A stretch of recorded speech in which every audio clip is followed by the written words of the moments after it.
The locals here at Arrowhead Stadium have seen 3 Super Bowl titles in the last half-decade.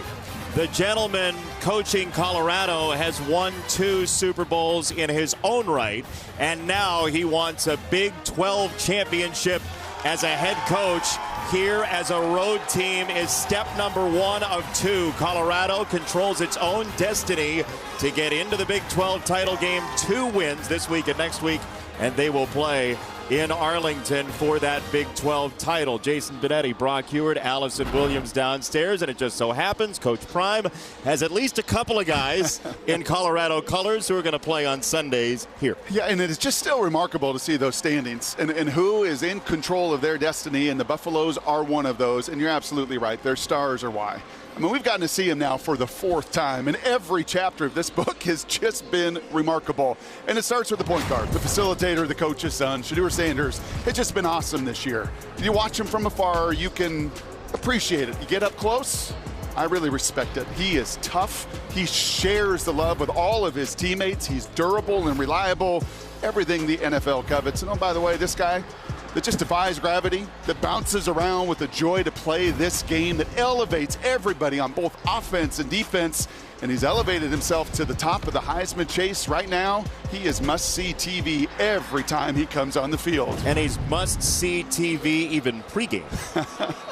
There's some entertainers that may get a little timid when the stage gets bigger and brighter. From the cleats on up, there is no part of this moment that is too big for Travis Hunter, and you feel it, and his teammates do as well.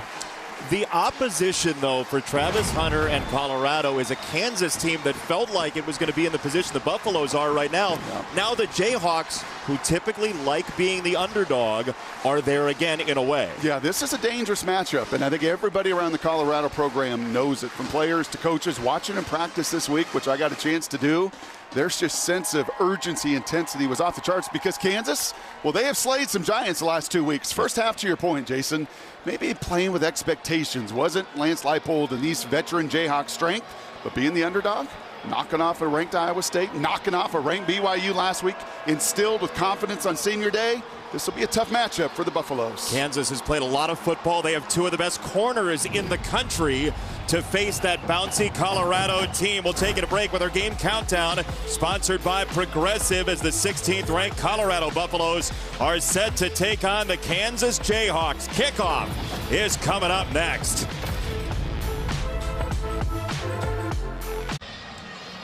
Welcome back to Fox College Football, sponsored by Geico. Get more with Geico. About 50,000 people here at Arrowhead Stadium today, in part to see a Colorado team that has been led by its very much improved defense. They have been a nightmare to deal with this year compared to last season with the 4-8 record. They struggled in the red zone. They've been much better this year. Big plays galore, Allison Williams, under the new coordinator, Robert Livingston. That's right, JB. New defensive coordinator Robert Livingston took over this defense, and he knew he had to change things schematically, but he also had to change the confidence and the attitude of this group. He told them as soon as he came in, you don't have to be the sideshow, the stepson to this attention-grabbing offense. You can be the reason we win games, and we saw that last week against Utah. He said he has seen the belief grow through this season, really turning after the Kansas State game, and it's shown up in some key areas. The last 4 games, 19 sacks and 10 takeaways for that group. Safety Cam Silman-Craig told us the biggest difference with this NFL-style defense is it allows us to play to our strengths.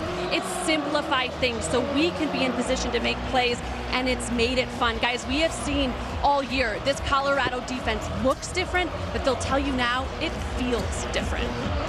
They've been a wrecking ball, Allison. Yep. They're 6th in the FBS in sacks per game, and it is cold out, by the way. Don't be fooled. It's a little cold in the shade. Out. No, it is hot. And you know what? Walk the talk. Don't just say how much we believe our defense. When you win the toss, defer, which is exactly what the Buffs have done now over a number of weeks. Put that defense on the field. See, the wind chill's a factor because the wind just knocked the ball off the tee. Don't get soft on me now, Benetti. The game's in November. Everybody remembers. I understand. Okay, let's go. They had a Pro Bowl here in an ice storm once, okay? Back right after this stadium opened. Here we go. Colorado and Kansas. So much at stake for the Buffaloes. The Jayhawks trying to get bowl eligible with 2 wins. And this return is a good one, as Trevor Wilson is knocked out of bounds by Gerlach, the kicker. So Jalen Daniels, who lived through an 0-9 season in the middle of COVID in 2020, wanting to play one more game after these 2 wins gets him to a bowl game. Yeah, and just being in the building yesterday, you see the numbers here of late. You feel the confidence. The early stumbles, the early interceptions, he's done what veteran quarterbacks do. He's flushed them, and he's playing his best ball when it matters. Devin Neal is the tailback with his 48 career touchdowns, and he plunges forward for about half of the line to gain. Logan Brown on the right side, an anchor of this offensive line, which has been very good so far this year. And then we talked about Neal. He came to school at Kansas because he wanted to lift up a program which was 1.5 miles away from his high school. It has not been the season they've wanted, but they can change the tune with a win here. Luke Grimm with the catch for the first down against this Colorado defense and a line that's just been salty. Yeah, Nwankwo does not get the credit that he deserves because the stats aren't there, but he changes the math. He takes 2 on every play. He's a problem, according to Jeff Grimes, the coordinator for Kansas. These 2 downhill linebackers. Hill Green tied in tackles with Silman Craig, who, as Allison said, is the heartbeat of this team. No question about it defensively. He had a partial scholarship to Jackson State, then transferred here when Coach Prime came, as this is a run, and it's going to lose about half a yard. And there is Silman Craig with his 231st career college football tackle. Yeah, and there was Nwankwo as well. I mean, just those 2 at really every level. To play defense like this late in the season, Jason, you've got to do it at the front ends, and Nwankwo and McNeil and the edges have done that. Your linebackers have been physical, and then you need an eraser like Silman Craig if something does get out to finish it on the back end as well. Luke Grimm so often in motion for this team. He's in the backfield here, and it's a short toss for Grimm, and he's got about 6. Last year, Luke Grimm told us he runs between 12 and 15 miles in their offense during a game with all the motioning he does. Yeah, and that's not stopped with new coordinator Jeff Grimes this year. And for Travis Hunter and crew, there is a lot of window dressing before the snaps. You're going to see some funky formations. And I'll tell you this as well. I think you're going to see a very aggressive play calling unit. It might be 4-down territory once they cross this 40 to 45. So right here, maybe. Say this is an incompletion. Maybe. Absolutely. Think about it. It's a run. Neal changing direction, and he launches himself to the stick. It looks like he's got it, and he does. And part of the reason they're #1 in the Big 12, 3rd amongst Power 4 and top 10 in the country on 3rd downs, is because they run it. And it doesn't matter. It could be 3rd and 3. It could be 3rd and 6. Robert Livingston talking to us, the D coordinator, like, man, you have got to stop the run. It's our mission each and every week. But if you don't do it against Kansas, and especially on 3rd down, you're going to have a hard time slowing down their offense. And you'll have a hard time seeing the football as well. Colorado, you mentioned it during the week, wants this to be a high possession game. Out of the backfield, it's Neal. Catch and run for Devin Neal. Oh boy, there he goes. The local kid from Lawrence scores first and sets Kansas City into a frenzy.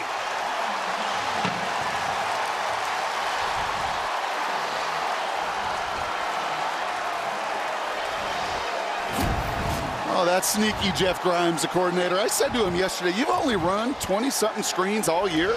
One of the fewest screen teams in college football.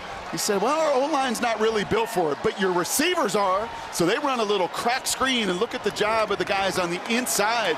And then Devin Neal, well, he makes Silman Craig miss. There's nobody in the alley. That kind of looked like Colorado's offense. Those receivers blocking on the perimeter, setting their buddy up for success. And then Neal showing you with now his 49th career touchdown. I'm ready for this primetime matchup. Talk about local pride for Devin Neal. When he was a senior in high school, he told us yesterday that he used to just go down the hill to the Kansas facility and hang out with Jalon Daniels. They had a relationship when Neal was a senior in high school that built to what they have together. And Daniels did the watching this time.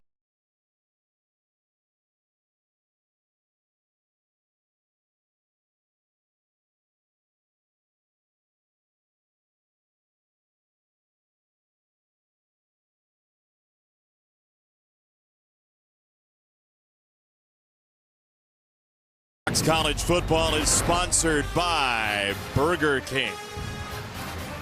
30-plus seniors who have been displaced for this year in part because of their success as a class. Jalon Daniels, Luke Grimm, Kobe Bryant, Lance Leipold. There's Devin Neal, who just scored the touchdown.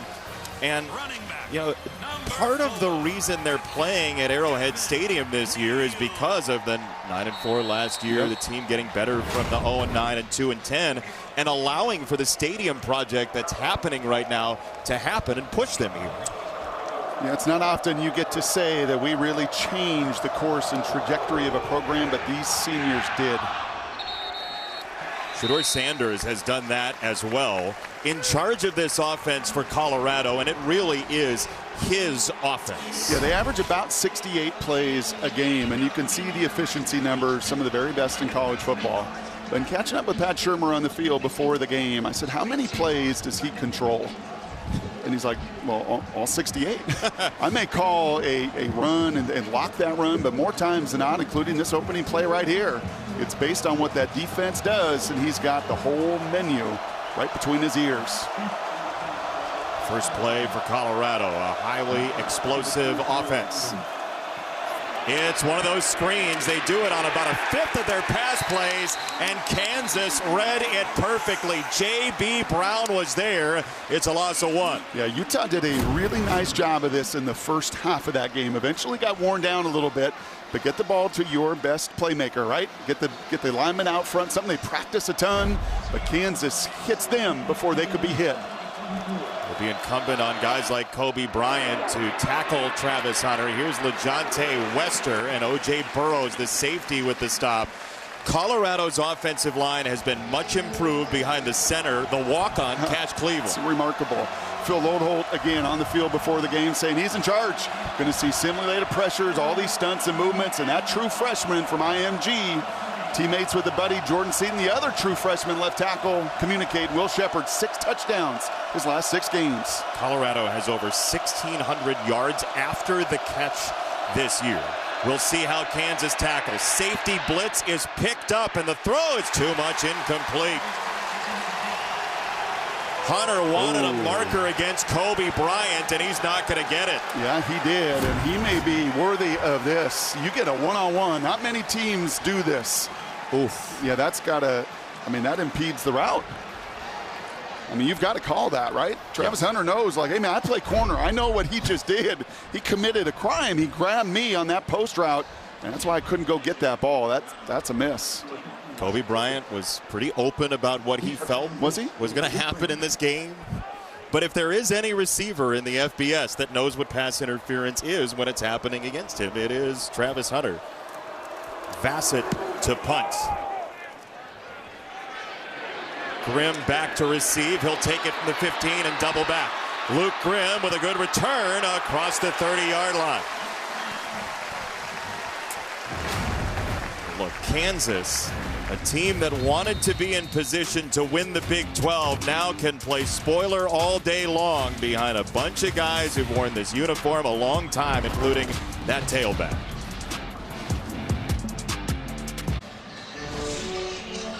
Well, look, the jay, as a bird, tends to eat the eggs of other birds as a backdrop for what's happening here. And Kansas, the Jayhawks, have done that. Remarkably so the last 2 weeks. They're trying to become the first FBS team with a losing record to beat 3 straight top 25 teams ever. Yeah. Ever. I think Joel Clyde called him the Grim Reaper. Lance Leipold and crew in the Big 12. Kind of like the J right there. Friendlier. That was awesome. Savion Morrison is the tailback.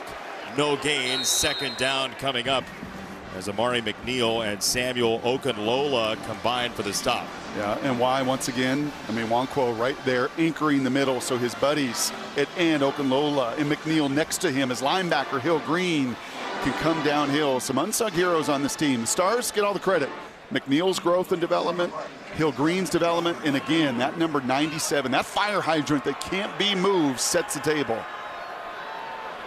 Amari McNeil the last 2 weeks has been one of the best defensive linemen in all of college football. Daniels on the throw. It's high and a laser for Arnold with soft hands on the catch. He'll be a yard short. Take a look at our Get More game plan, sponsored by Geico. Get more with Geico. Yeah, Colorado wants to hit the explosive plays. They want to hit that screen like Neal did for 50-something on the perimeter. That's where their explosives usually happen. And for Kansas, do this. Huddle up. Grind every single possession you can. Maximize that clock. Maximize these third and short situations and play a little keep away from Shedeur and company. Only one touch so far for Colorado, led to a punt. And this is a run for Neal, who just kept his feet long enough for the first down. Silman Craig chopped him down a yard late. Yeah, you'll see Silman Craig. He's the unblocked defender so many times, and it's why he's tied with Hill Green as a leading tackler. He's free, but Neal puts those shoulder pads north and south. That's something they talked about. He's done so many things to so many defenders through the years, including Silman Craig now on a couple occasions. But getting those tough yards in that A-gap has been a big step forward this year for Devin.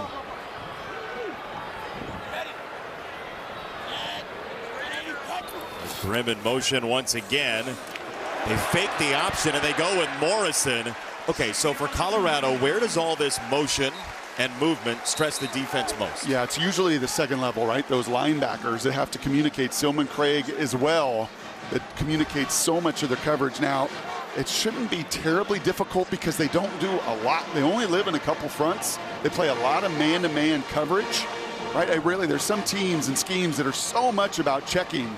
To Allison's point earlier, these guys here have kept it largely simple, so they play fast and they react.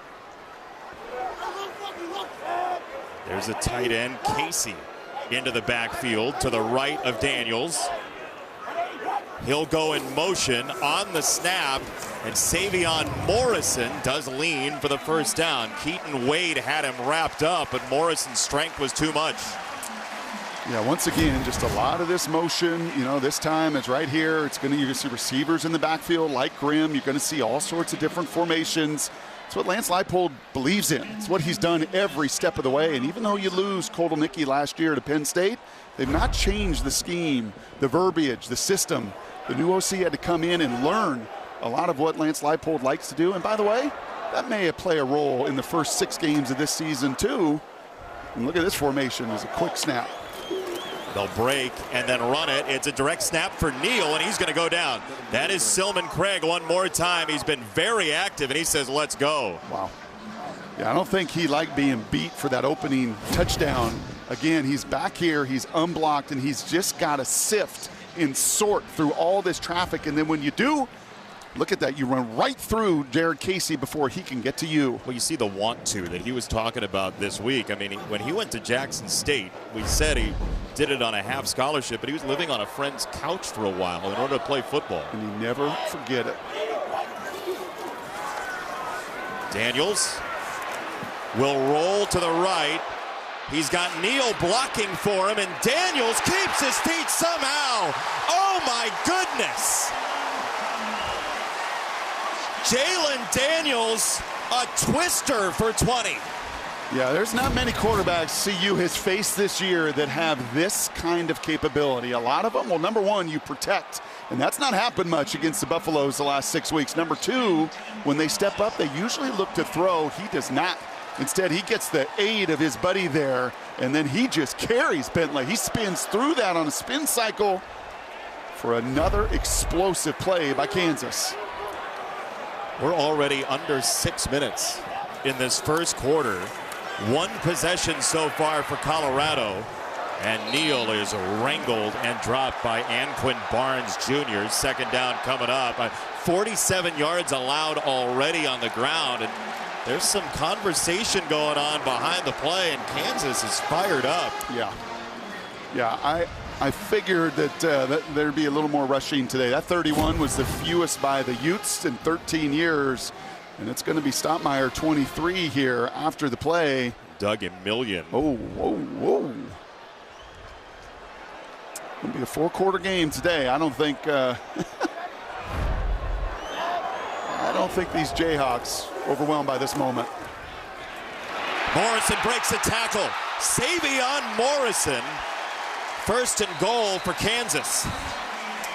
You know what else this is, Jason? This is a good O-line. And this guy right here is playing his best ball, Logan Brown. He just washes out that edge. Look at that cavernous hole. A nice job by Baines as well. This is a veteran crew.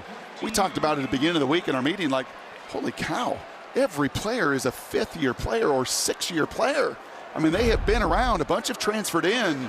But this is a battle-tested, salty crew. And this offense, they're doing what they did to Iowa State a couple weeks ago, up and down the field. You can see the continuity in that O-line as well. On this whole team, they've seen so much football together. Little flip forward, saves a couple of yards. Hill Green got in on the stop, and that was a little cavalier with the football. If I were to have told you, Jason, that you'd have an offense and a team that's #1 in the conference in third down offense, #1 in the conference in red zone touchdown scoring, equally defensively does really well, would you ever imagine they could be 4-6? No. And that's where these Jayhawks are, and why Colorado was on point, because they know a lot of the fundamentals for Lance Leipold have been there.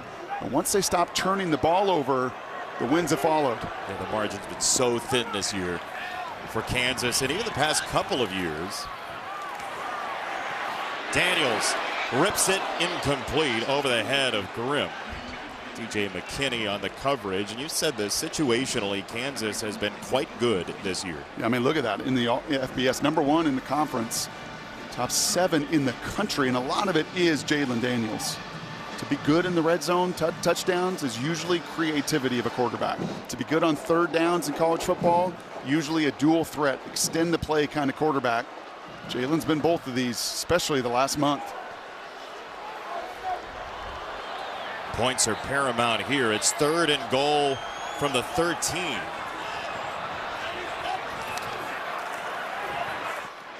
Comes out this side for Neal, and he finds his way to the 6. Field goal here, or are you going to go for it? I think I kick a field goal. I think you go up 10 and you reward a terrific drive. A nice call there by Colorado. They bring an extra defender. So Jalen on 3rd and 10 has to get the ball out of his hands. I think this is the right call right here, especially at home. Colorado has been a very good team in comeback situations this year. 2 weeks ago against Texas Tech, down 13-0 after 1 quarter. Kansas has struggled in the 4th quarter this year, but an early cushion is what they're searching for, and that is good for Tabor Allen. So 10-0 Kansas trying to upset Colorado late 1st quarter. Carry on.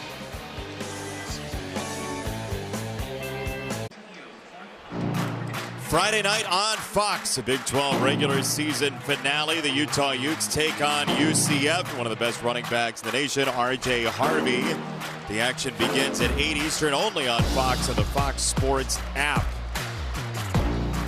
Utah could help Colorado tonight. The Utes play Iowa State.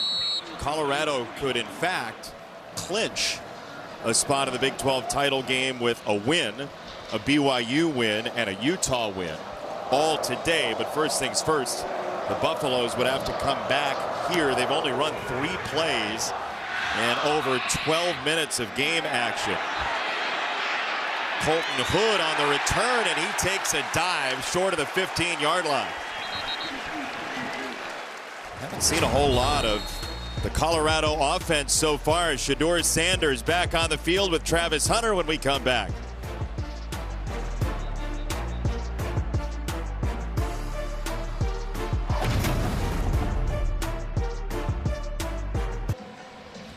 Fox College Football sponsored by Pacific Life, creating financial security for nearly 160 years.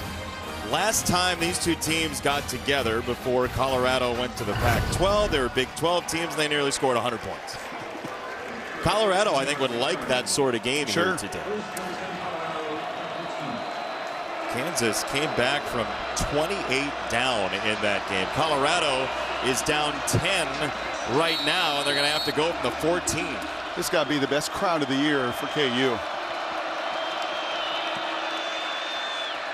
Augustive out of the backfield is hit. It's Mello Dotson who makes the stop along with the oncoming Marvin Grant. You talked about the success of Kansas leading to this, being displaced this season, and some of that's also missing out on the voice and playing off the crowd and the emotion for Dotson and so many of these veterans. But today, different story.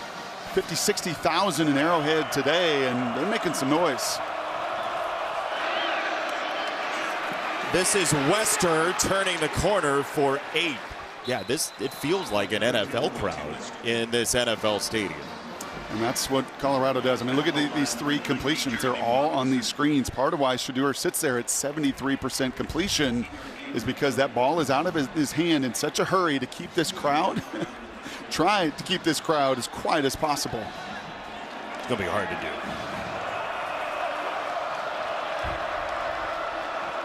All 5 plays have been pass plays so far, and this one will be with an empty backfield. Draylen Miller in space, and that is a great open field tackle for Kansas. That's Jalen Todd, but there's a marker that's come in. Now the question is, was it a legal tackle? Well, the first 2 tackles were good, but Wheeler coming in a little bit late is going to draw this penalty.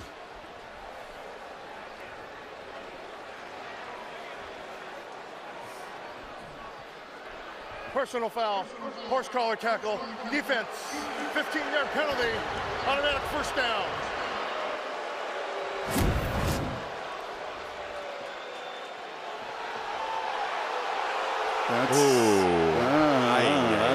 That's not horse collar. Now, I agree with you. Wheeler did get in there late. Yeah, Wheeler's late. I mean, you grab the number there and the shoulder pad, not anywhere near the neck or the nameplate. Now, it was a reaction that suggested a horse collar, yes, but it was not an actual act of horse collar tackle. Sanders to throw, and that's over the middle of Augustive. Lance Leipold was less than thrilled by the call. No, and I think that's an excellent point by you. When he looks at the screen, he can see, hold on a second, that was his number, but the reaction, the pull down did make that official think it was around the neck. First run play for Colorado is Sanders across midfield. So Colorado said that, maybe with a light box, they might run the ball a little bit more today. They've run once. But they haven't seen the ball on. Coach Shermer, close to 50-50? And he said never. Never. We're not doing that. But it's in part, as you said, because of the RPO, absolutely, the run pass option. Here is a run for Augustive, and he breaks through on what could be the final play of a quick-moving first quarter. Oh, Augustive down for the moment, and now he's helped up. Colorado down for the moment, but they have stormed back in games this year. They will see the ball right out of halftime, and they will have it driving after we come back from this first quarter break. Flyover rumbled the stadium, but maybe not as loudly as the reaction to the Neal touchdown. Coach Prime's going to have to come back.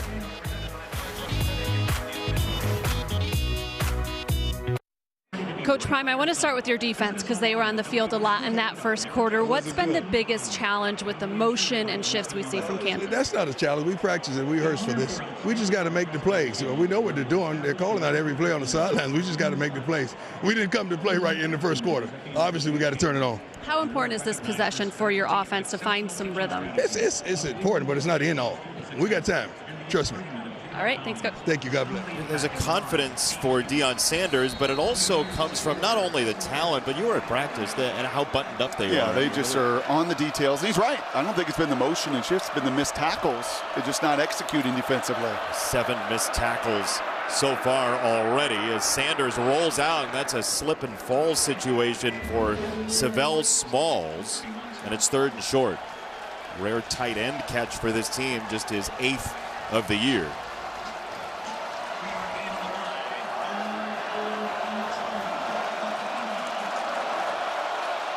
Dallin Hayden is a tailback on 3rd and 1.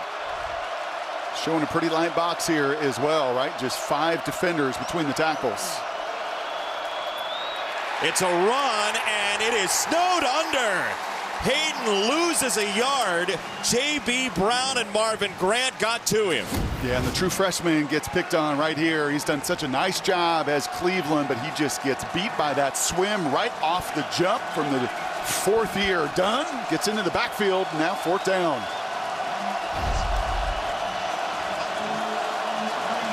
It was loud. Very much so. 4th and 2. Long mesh point. Hayden is clotheslined, and he may not get there. He's not going to. It's a turnover on downs.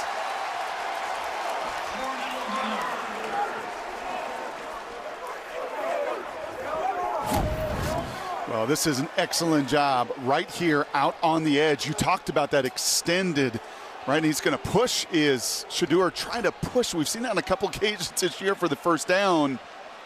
But a nice job right at the point of attack there by Kansas in that group up front. They're going to measure just in case here. It was Dylan Woodkey, the transfer from Youngstown State, who made the hard contact on Hayden.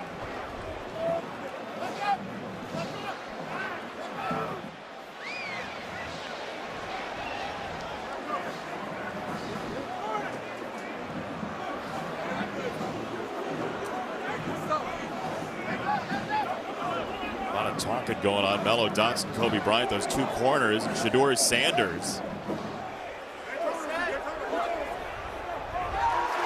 He didn't get there.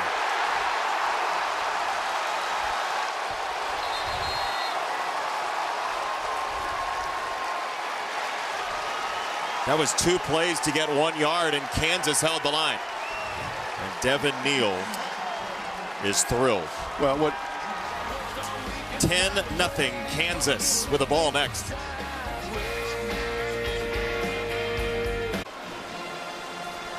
Welcome back to Fox College Football, sponsored by Geico.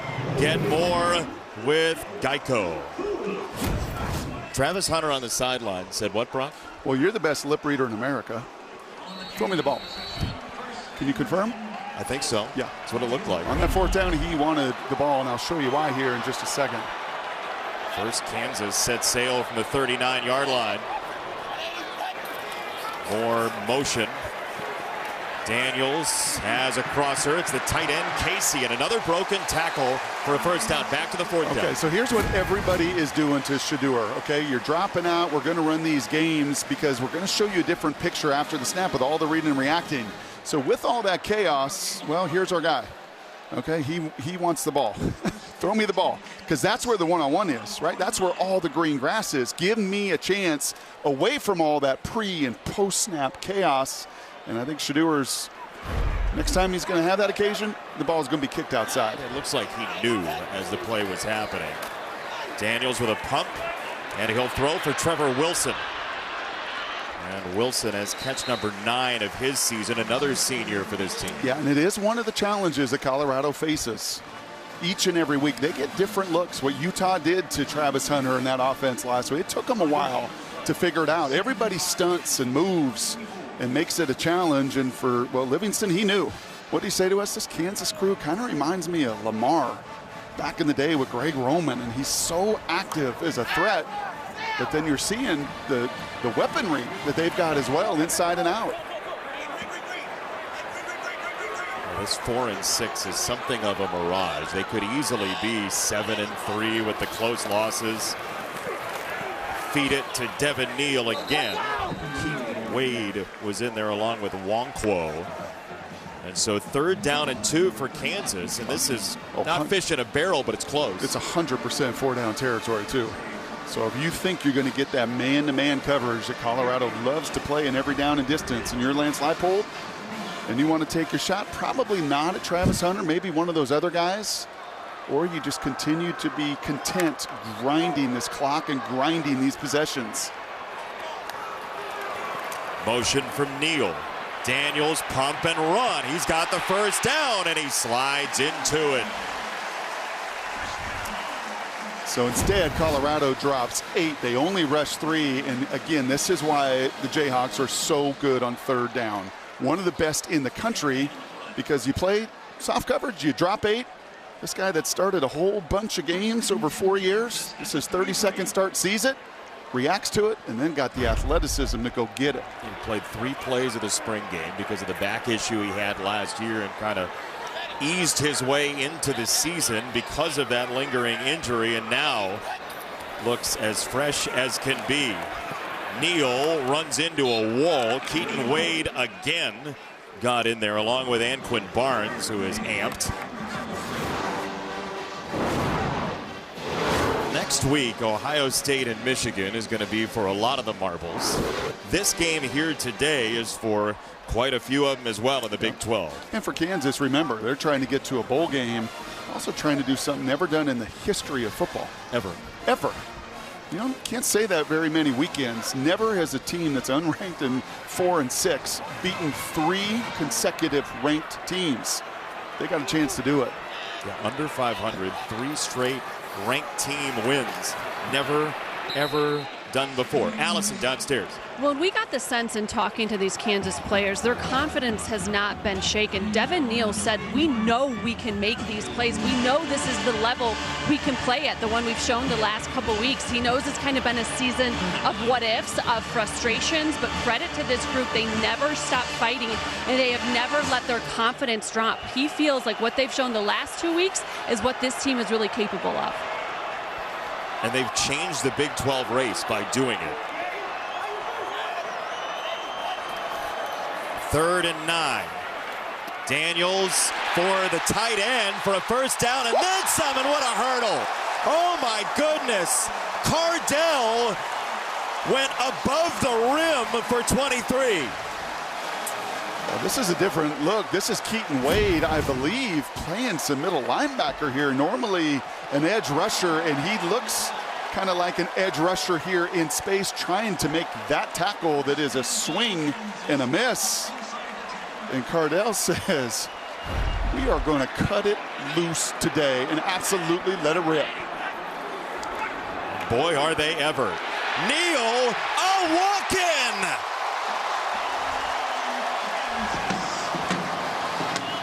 He's smoking hot.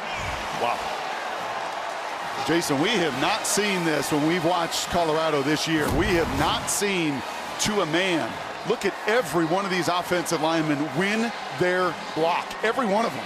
They get a body on a body. They get bodies to the ground. And Neal, maybe one of the easiest of his 50 career touches, as he is untouched. 50 touchdowns now as a Jayhawk. He told us yesterday he was trying not to think about it being his last home game because he didn't want to get emotional. And, well, if it's going to get him emotional for winning and creating an upset victory and watching this kind of hurdle, it's coming soon. One of the anchors of this rebuild in twice. Oh, they can hear.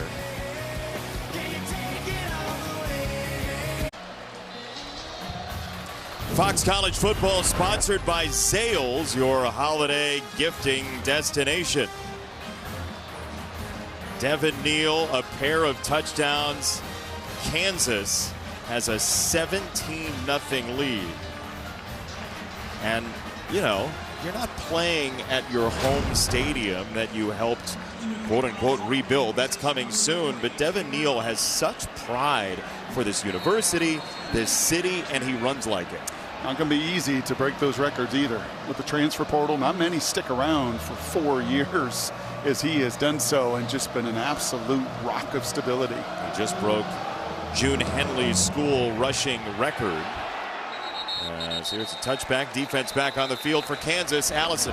This is the scene on the Colorado sideline when the defense came off the field. Coach Prime gathering his defense. Guys, we've covered them for 4 games now. This is the first time I've seen him do something like this, really challenging this group and telling them they need to make up their mind right now. If they're going to show up and start making plays right now. This is the first time I've really seen him get after his guys like that. Yeah, Allison, that is a great point and a great shot right there because he can see it. He watches the line of scrimmage, and his guys haven't been defeated at the point of attack like this over the last 8 weeks. Really got to go back to Kansas State, the only team that's mauled them the way the Jayhawks have here early. 11 missed tackles already for Colorado. And there's a broken tackle for Draylen Miller, but not for long. He'll go down with Cornell Wheeler, and it's second down. But no explosive plays, right? That's usually what ignites these Buffaloes when the herd really gets going. It's that bubble screen, a broken tackle, and boom, out the gate. It is Shedeur pushing the ball, extending the play in the pocket for Pat Shurmur, and hitting something down the field. Kansas is going to bend. It's what they've done all year defensively. They will keep it in front of them and bend and bend and bend with the goal of not breaking. 2nd and 5. Sanders climbs the pocket right up the middle, and he has speed and a torn jersey as well because of Berryhill. It's a first down with a smile on his face. I mean, they are resilient and they're calm doing it. Yeah, and this speaks a little bit to the moment, right? So Prime has to talk to the defense, and Shedeur's head is like, okay, if I got to run and I got to do more of this today, then I will. Kind of like Mahomes does. A time or two in this building knows the moment. I mean, look, 7 of his last 8 games have been 300-yard games. There's every reason to believe, as we get a whistle at the end of the play, and these corners and receivers are, let's say, highly engaged in the competition so yes. far. Yes, they want the ball. They want their touches. I'll tell you this, too. What TCU and Iowa State and teams did to Kansas was attack the slots. Right, the corner's pretty darn good on the outside, but find a way to attack more of the safeties. Second down screen. It's Hunter. He wanted the ball, and that's why. Look out!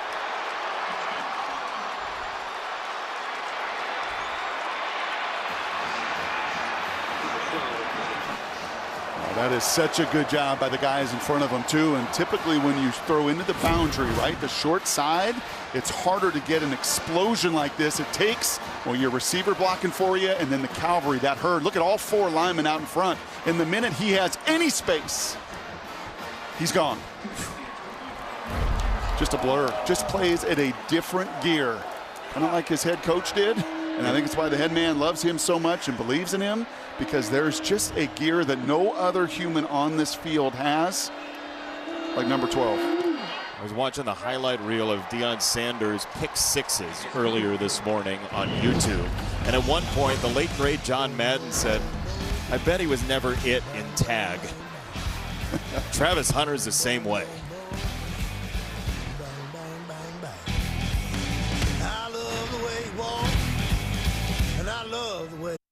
Every day I'm hustling.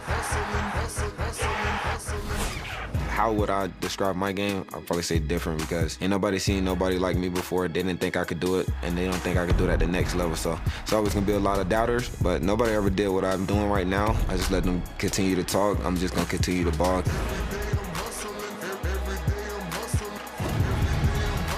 He backs it all up. I mean, Deion Sanders talking about him. He said nobody loves the game more right now than Travis Hunter. Guys like Jerry Rice he brought up, Michael Irvin, in the love of the game.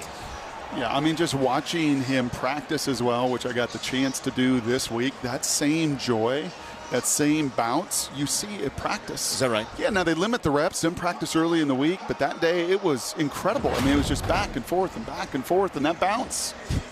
I remember playing a summer league game against Michael Dickerson. Okay. And watching him jump and dunk, I'm like, well, that's different. I'll never be able to do that, nor anybody I've ever seen. Travis got that same bounce. Savion Morrison on the run. He went to Arizona, right? Yes, Eventually, Michael Dickerson. Yep. And a long NBA career, and there's just guys that you watch that the way they move. That's what scouts always look at as well. Like, you just watch them move, and they're so smooth, and there's just the ease of athleticism.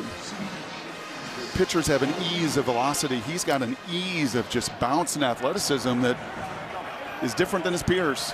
And a joy for it as well. Like the work, you have to enjoy the work, I think is Coach Prime's point, and Travis Hunter does. Morrison Explosive run game continues for Kansas. Shiloh Sanders knocked him down. It's a gain of 15. Well, once again, the big right tackle, Logan Brown, is doing some work right here. These edges have been a problem for everybody, not today. They are getting to Walker and Okunlola and Green in ways they're doing with their tackles. They're doing it with their tight ends, right? They're those wide nines, and they're getting a body on a body, and it is creating these just cavernous run game holes. Nice job by the big boys from Kansas up front. How do you counter if you're Colorado? Well, you're going to have to maybe mix some front, get to some of the bare front, maybe bring 3D linemen on the field. They've done different things, but adjustments have been also at the core of some of Colorado's success this year. Colorado, 30-second timeout. Timeout. Deion Sanders. There was no substitution from Kansas, so Colorado had to rush a player off. 28-15 total plays. That's not sustainable for Colorado here, likely. But with the big plays that they can get in the pass game, maybe they can win like Maybe, but the number to me is 10. 10 possessions. Okay. If Lance Leipold can keep this within 10 possessions, right now this is their 4th. They got the ball, remember, to begin the game. Colorado deferred. But if they can keep that number around 10 for, Prime and the Buffaloes, advantage Kansas in big ways. If it gets to 12 like that, or 13 or 14 like they had against Utah, right when they stepped on the gas last week, huge advantage to Colorado. Again, for Colorado, what's on the line is 2 wins. Get the Buffaloes, after a 1-win season 2 years ago, into the Big 12 title game this season. Off the motion from Grimm, and they'll hand it off for Neal for about a yard. So here's the other danger, right? You say, well, what adjustment can you make? Well, you can get to this bare front, or, you can start to run blitz and get your linebackers involved. The danger is number 6, Jalen Daniels, can see that man coverage and see that blitz and pressure and get out of it and then be gone. I mean, he is such a threat, not just with his arm, and you've already seen it today. He is such a threat with his legs as well. You see that level of dynamic is back in him after such injury issues at points in his Kansas career. Now Neal is back there himself, and he's going to go down the sideline. Another big play. Man, back and forth. Sanders saved the touchdown. That's 46. Yeah, not a great snap. And let's give a gold star. This has been a couple occasions now that this man's been doing some work. Jared Casey, watch him. He seals that Y9 edge, and then you pin and you pull around. And there's big Logan Brown just looking for somebody. He didn't even have to hit anybody because that edge is sealed and defined so well. And Devin Neal, the athleticism to catch that snap first and then just doing some work. This run defense in the top half of the FBS for Colorado. It's not been a bad run defense so far this year. Morrison, the tailback. It's going to be a throw wide of Casey, and Daniels with just his 2nd incompletion of the day. Yeah, and that's just being a little careful there. He had a throw earlier in the red zone. Again, one of the best at scoring touchdowns. And if you're going to pull this upset off, it's not going to be by field goals down in the red zone. It's scoring touchdowns. And an incompletion earlier he wanted back. I didn't mind it. I thought it was safe. That one he's got to put between the 4 and 7 of Jared Casey.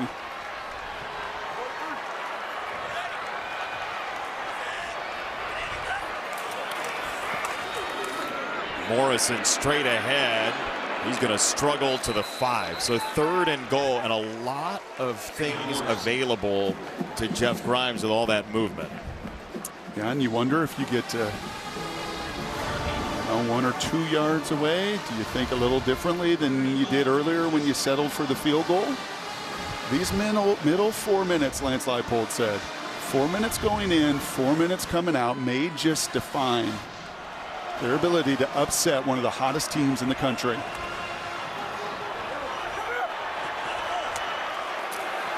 Daniels will throw. It's high for Neal. It's incomplete. If it's on the money, he's got a chance to turn the corner. Yeah, and they both know it. And that is why it's 56% on the season this year. These are the throws. The first down throw, that throw. Just put it on him. Give him a chance to go one-on-one with Silman Craig, and he knows it. And now with 5 yards to go, you have to settle for the field goal. Something they've not done many times this year, but already twice today for the Buffaloes to hold Kansas to field goals. Top 6 in the country in red zone touchdown percentage. You saw earlier as Tabor Allen is on to kick. And it's straight through, so it's 20-7. Kansas with the lead as we check in now with Mike Hill in Los Angeles. Coming up on the State Farm halftime, BYU and Arizona State in a huge game with major Big 12 implications. Ohio State makes a big statement in another top 5 matchup, and all sorts of issues for Ole Miss in the swamp. Their college football playoff hopes may have just disappeared, Jason and Brock. See you at the half. Oh, boy. That's the kind of situation that Colorado is in as well. Deion Sanders talking to his beloved defensive coordinator, Robert Livingston. And again, watching practice, Deion was so active. Right, they did a lot of teamwork. 5 plays here, 5 plays there, just back and forth for almost 45 minutes. He said, I want the guys to feel the flow of the game, and he's right there on both sides of it, coaching their coordinators, doing this, looking at the tape. What are we doing here? What adjustment can I make? Can we get to some zone? Can we mix some fronts? What's working, what's not working? You know, we've said this with the Buffaloes a couple times. Deion loves the NFL coaches he has because he really feels like they can make adjustments in a hurry. And they're going to have to do some things defensively. We've not said that a whole lot in the second half of this year. As Tabor Allen, who's so good at touchbacks so far this year, coming into the game, 58 kickoffs, 49 touchbacks, and that pushes Colorado into that situation. But the last drive, 4 plays, 75 yards. Yeah, and of those 15 plays, would you say 6 or 7 of them were throws right at the line of scrimmage? Yep. I mean, just those tunnel screens and those bubble screens and just kicking it out to the perimeter. When they tried to run it into some of the chaos and stunts on 3rd and short, 4th and short, no bueno. So do what you've done all year, Pat Shurmur. Spit the ball to the perimeter and get it into your playmakers' hands in a hurry. He does have Michael Welch back for the first time in 4 games after the hamstring injury. He's the tailback on first down, and he'll sneak into a pattern and now engage in a block. Sanders floating in the pocket, dodging a possible tackle, and then throwing into space. Here's Hunter again. Travis Hunter, a little sidestep down to the 40. It's ballet, really. So what route is this? Yeah, I don't know. There's route trees, right? Like a slant, a hitch, a curl. What is this? Kind of an in cut. And I'm going to throw my hands up, and then I'm going to run, and then I'm going to come back to you. Like, it's ad-lib, and it's what they do as well as anybody. It's a hitch and go and hitch. Sure. Sanders with time again. Waiting. Hanging on to it. Kansas defensive lineman got smothered. Sanders steps up and throws, and it's for Shepard, incomplete. There is a marker down in the backfield. Sanders is down. Oh, this is not good. This is a shot to the knees. Shedeur Sanders is hurt. And this is how you fire up a team right here, man. This is one. There is no foul for roughing the passer. There is ineligible downfield. Wow. Offense number 57, 5-yard penalty, first down. And I wonder if this is because he's outside the pocket as a scrambler and a runner. But he takes a vicious shot. And I'm glad to see him get up and walk. And this is at the very end of the play here. Wow. It's Dean Miller. Oh, and he is going right to the knee. That you see Shedeur grab. He does get off the field. I get it. They do want to hit the near hip and go low. But, man, is it good for college football to see number 2 up. Yes, it is. 1st and 15. He's right back onto the field. Sanders lofting it for the sideline for Draylon Miller, and they'll talk it over. Did he get the feet in? Yes, it's a catch.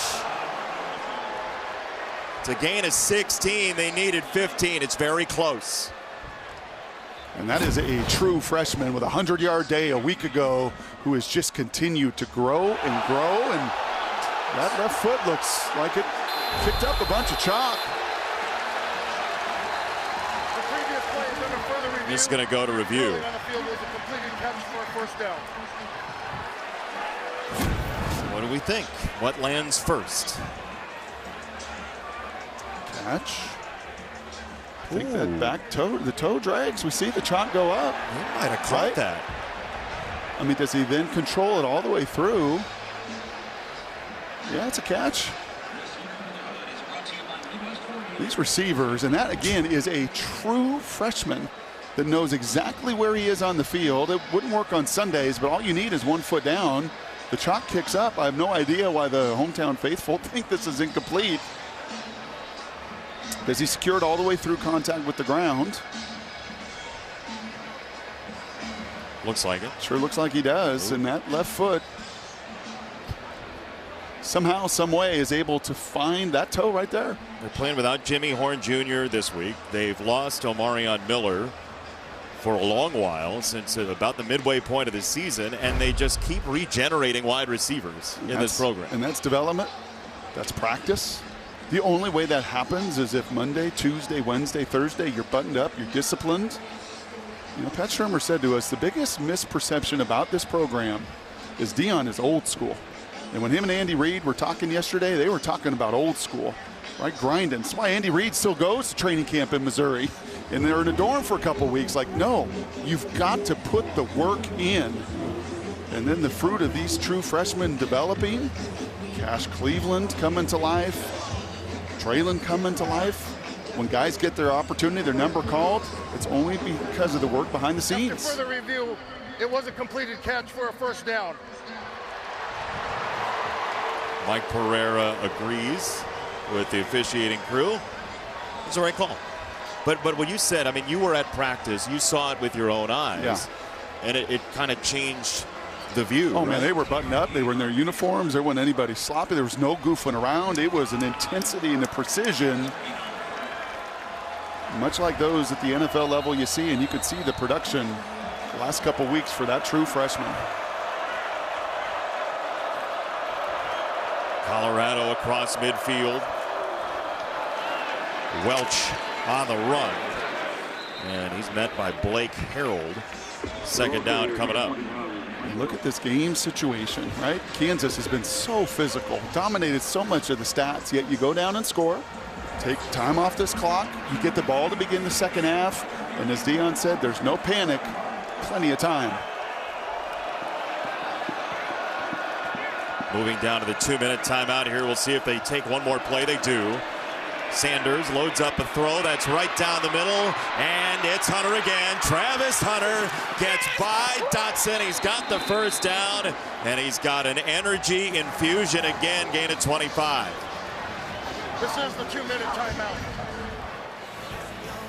In a sport where unstoppable gets overused, Travis Hunter is as close as you're going to get. Colorado's driving.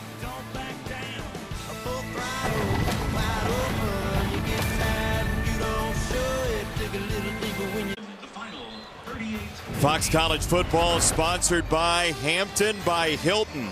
Hilton for the stay. Just as Colorado arrived, they took the opportunity to come to Arrowhead Stadium. Deion Sanders, Andy Reid, a lot of Super Bowl titles among them. And you mentioned it, where they overlap, and they do talk quite often, evidently, fairly often during the season, is old school. That's right. They know what works. Man, a lot of attention, a lot of hype and all that good stuff, but the nuts and bolts of the programs, Kansas City and Boulder, is the work and the practice behind the scenes. Inside the red zone for Shedeur Sanders, who took a big hit just a moment ago, and he feeds it in for Miller. It's a touchdown, Colorado.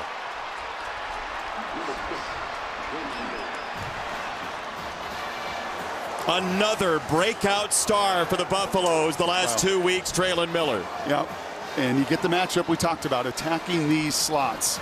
That time it wasn't even a safety. It is the linebacker, J.B. Brown, that gets stuck trying to match up with the freshman phenom. And I'll tell you one other thing. Travis Hunter and his influence, you'll see on this replay, he takes a lot of eyeballs and opening up everybody else around him. Extra point is good, just like that. It's a 6-point game. Yeah, it's usually the quarterbacks we talk about with elevating the people around him. Watch Travis Hunter right here and look at the coverage. Right? They're going to take two guys. You got the cloud corner underneath. You got the safety over the top. He's got to take him, right? He's got to play him. You got to have two people upon him. And that just opens up out of the backfield the matchup on the linebacker you wanted. And a great catch to pay it off, by the way. Oh, Draylen's ball skills. Come on now. When you're out there at practice with Jimmy Horn and Wester and Travis Hunter, guess what you're going to try to do? And what's going to have to happen is you're going to grow your pass catching abilities too. He's a three-time All-State basketball player in high school. He's a four-star prospect. His dad played college basketball. He is a high-level athlete. Oh, yeah. And it was A&M, and it was USC, and there were other schools involved. And then when Colorado came calling late, they answered that call. Trevor Wilson, another returnable kick for Kansas, and this will only end up at the 20-yard line. Devin Neal's senior day, not in the place he expected, but it's an NFL stadium, and boy, that young man has meant so much to this program. Yeah, and he did it early here with a kind of a play out of Colorado's playbook. That little screen out to him, he gets help around him, he makes Silman Craig miss, and then he's to the house. This one, the big guys did all the work, laying the foundation so he could walk it in for number 50 in his career. And then this one got him down to the red zone, where unfortunately for Kansas, they've had to settle for field goals twice. And it's left them in yet another one-score game. They've lost 5 of those. Daniels nearly faded into the rush, and he's going to have to roll and throw, and it's tipped, intended for Arnold. Now the danger is Colorado can get the ball back. That's right. And this was a bit of a dangerous throw here. Jalen's done a much better job the last 4 games of not having turnover-worthy plays. That one's high, it's hot, it actually hits Arnold's hands. But taking better care of the football. That's why they finally won one of those one-score games. Lost 5 of them in the first half of the season. 8 interceptions in the first 5 games this year for Jalen Daniels. On second down, nice pickup by Neal. Get it out to Grimm, and Luke Grimm can run for a while. It's a first down, Kansas. That young man comes in with 170 career catches, another local product. Oh, he's just awesome, and a nice job with the protection here. Man-to-man coverage. You'll actually see 2 Buffaloes run into each other to the left there, leaving Grimm wide open. When you see man, and Colorado will show that at times, they'll pre-snap tell you if it's man or zone. Man-to-man coverage against Robert Livingston. We saw it down at Texas Tech in the first couple drives with the rub routes and the pick routes. They typically know what's coming their way.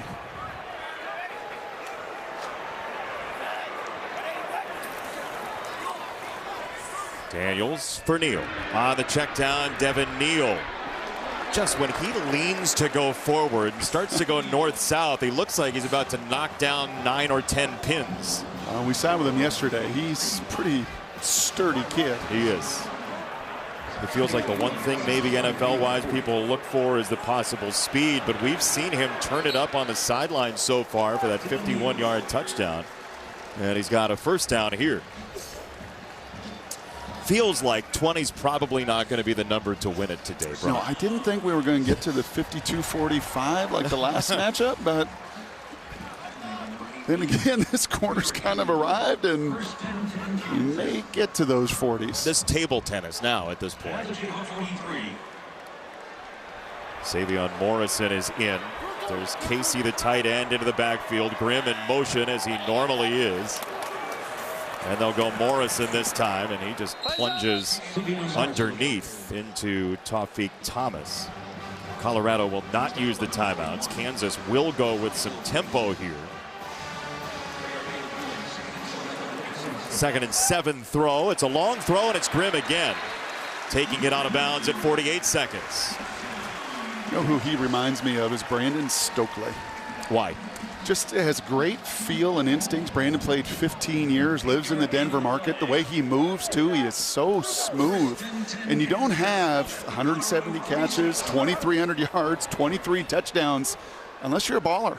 Like, you just have an instinct in that slot. And he plays in there an awful lot, and he just has such tremendous feel. And confidence through the roof for Luke Grimm. Here's a run for Daniels.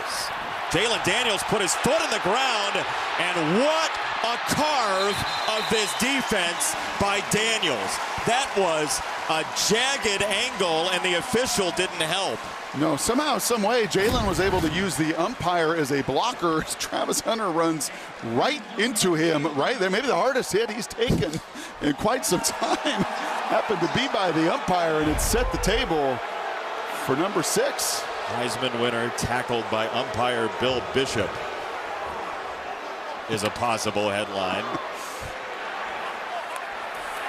First down. Feed Neal again, and Devin Neal breaks another tackle. He just keeps on churning. He can wreck your day, and he's done it for his entire career. Well, in the timeout here by Kansas, he did it to Silman Craig earlier, right? And he's talking and he's jawing. And this time, Shiloh Sanders gets on his back, and he goes for about a 7-yard ride. Hello, Shiloh. How are you? I'm going to carry you for 5 more yards down to the 2-yard line, and then I'm going to let you know about it as well. A really good job by this officiating crew to make sure a game that's kind of been living on the edge emotionally stays on the field, because it's fun to watch when they're playing. So take a look at our Pacific Life game summary, sponsored by Pacific Life, creating financial security for nearly 160 years. Shedeur Sanders, 12 for 13, almost perfect. Travis Hunter, an explosive play. Which defense is going to get stops here? Can you? I mean, look at that. Look at Devin Neal, 152 total yards. Yeah. I mean, just up and down the field. And this was the expectation coming into the season. I mean, so many veterans. People knew about Devin Neal. Now 3 1,000-yard seasons in his career. But they've just complemented the run game, the pass game. Haven't even seen much of the option. But I'm going to have a sense that number 4 is going to have a say in these final 32 seconds. 3 tight ends in the ball game with Arnold in motion.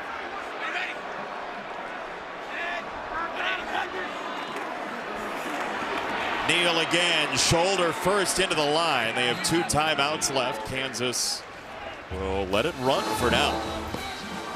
And they will use the timeout. Okay, so at 23 seconds, timeout Kansas.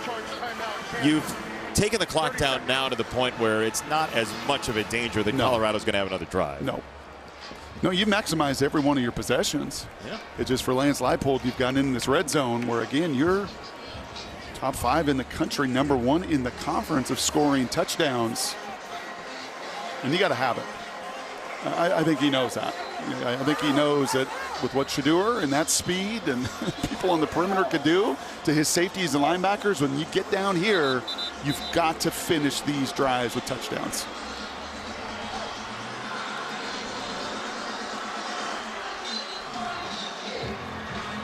Kansas has had the ball for north of 20 minutes in this game.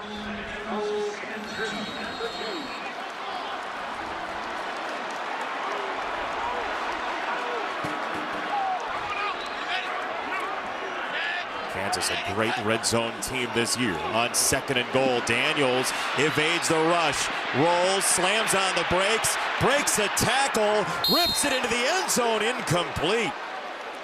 Travis Hunter nearly picked it. Daniels may have been down as well. B.J. Green with the pressure. Yeah, I don't like that call at all.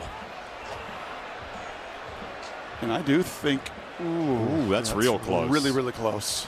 His one knee slid on top of the arm, it looked like, of Green.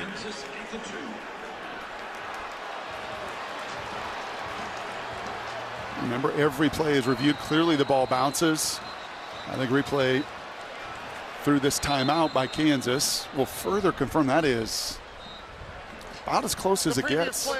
Why don't you like the call? I'd like number 4 to have the ball. Yeah.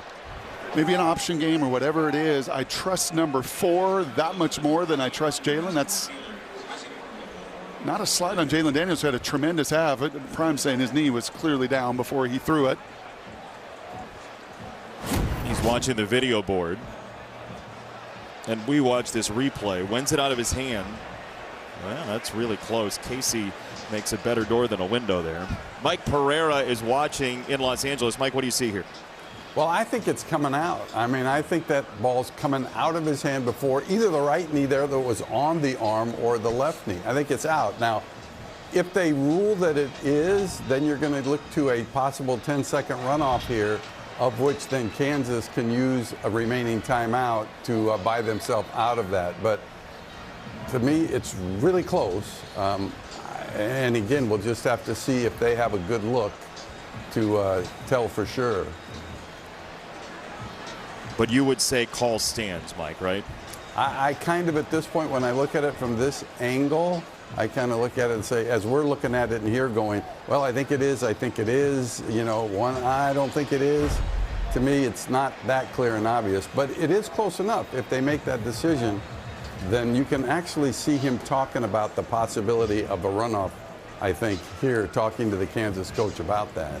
Brock, if there is a runoff, then you have to use that timeout, and it makes this third down call pretty much a pass. Yes, right? it does. With just 14 seconds to go. I believe Lance Leipold just used the phrase field goal there. If I'm reading lips properly, that would mean a fourth down situation that maybe they're just debating it, right? That phrase can come up without it being we're going to kick a field goal, but it's part of the conversation.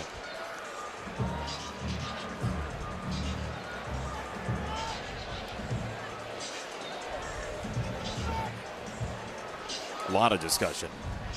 That's where you got to be a tremendous communicator. The officials or the coaches, Brock? Both. Okay. Let's see.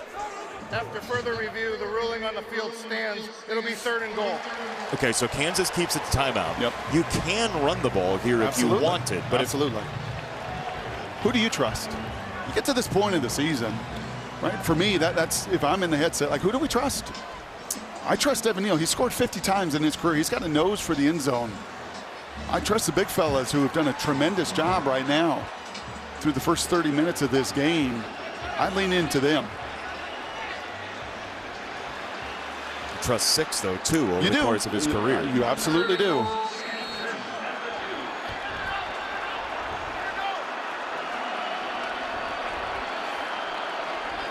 Two very close friends together in the backfield, Daniels and Neal.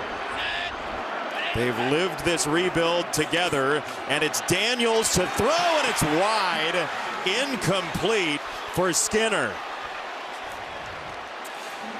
That's a tough throw. It looks like it's a miss, but part of the reason that ball is outside is because of the dropper underneath. So it's Travis Hunter you're going after. You see B.J. Green. He's right in the throwing lane. Excuse me, that was Wester 25, the backup linebacker. He's right in the throwing lane, and it's that guy.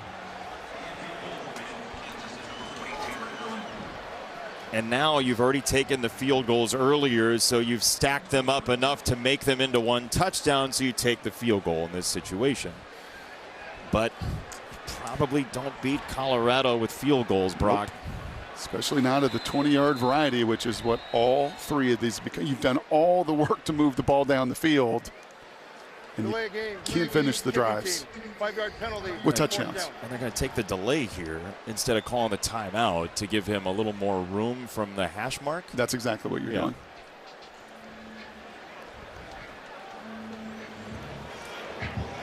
Rare is the day when you go into the locker room with 23 first-half points and you say it should have been more. 5 scoring drives, right? Yes. 5 possessions. I mean, just up and down the field. Tabor Allen again. Just from 25. And it's good. Kansas with a marker coming in. Looks like McKinney might have been offside.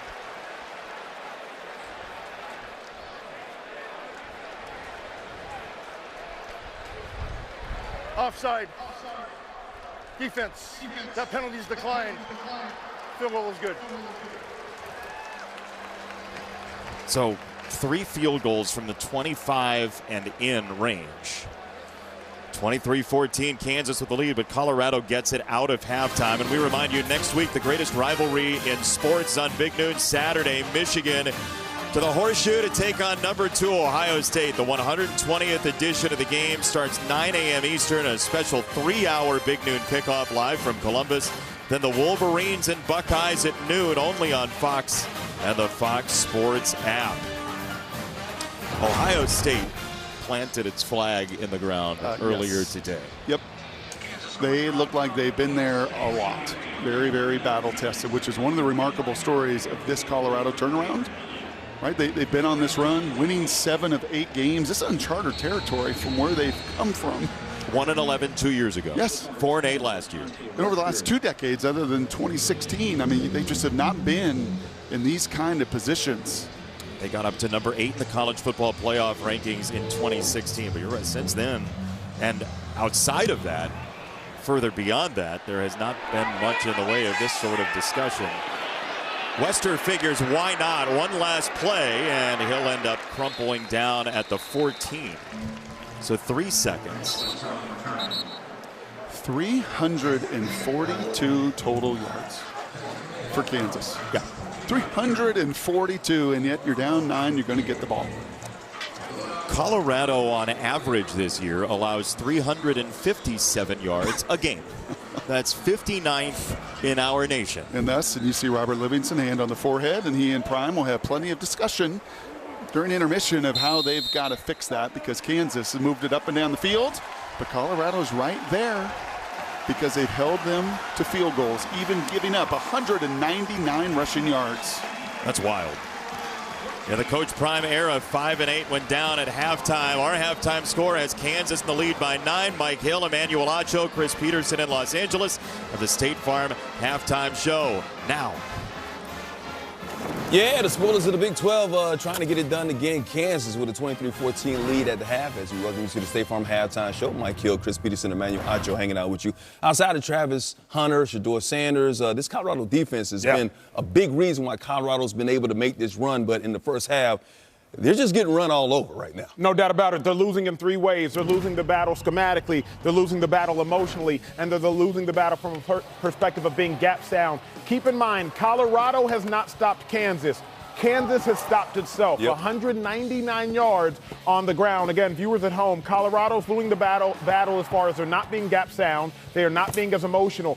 Last 2 possessions, I'll say this slowly, the last 2 offensive possessions for Kansas, they have averaged 10 yards per rush. Whoa.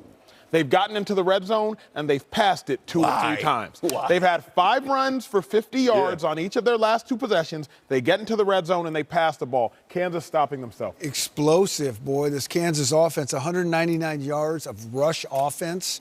Wow. And the other thing that Kansas is doing so well is they're controlling the ball. 21 minutes to Colorado's 9 minutes. So they're keeping Shedeur and company off the field. I will say this is a good thing for Colorado's defense. It's bend but don't break. They've made him kick 3 field goals inside the 10-yard line. That's why it's still a game. Hey, Colorado's still right at 23-14. Remember, Colorado's defense usually plays better in the second half of ball games, too. We'll see what happens in the second half coming up momentarily. Meanwhile, BYU's loss to Kansas last week opened the door atop the Big 12. Now looking to walk through that door. 21st ranked Arizona State, who hosted the Cougars this afternoon. And how about ASU and Cam Scatterboo? What a name. What a player. It's a football name and a player, like you said. Sun Devils up 14-0, all ASU. Scatterboo, 23 yards. Look, he's going to do a little TO right here. He's going to sign an autograph. 3rd TD of the game. Well, look at that. Got flagged for it. Sun Devils rolling right now, 21-3 at the half. Hey, tonight, be sure to catch 22nd ranked Iowa State taking on Utah. That is at 7:30 Eastern right here on Fox. Hey, all eyes on top of the Big 5 showdown in the Big 10 in Columbus, and Ohio State made it a one-sided affair.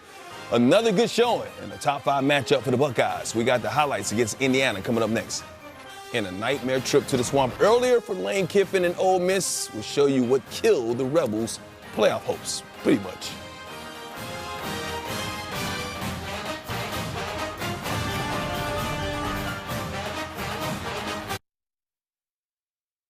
Welcome back to the State Farm Fox College Football Halftime Show. Like a good neighbor, State Farm is there. Ole Miss, number 9 in the mix for the college football playoffs, but Florida playing spoiler again. Montrell Johnson, direct snap right there, 9-yard touchdown. Florida up 24-17. Making it look easy. Keep putting Montrell in the quarterback wildcat position. Jackson Dart played well, but on the last 2 possessions they had, he threw 2 key interceptions. One right there by Bryce Dart. Gators win it 24-17.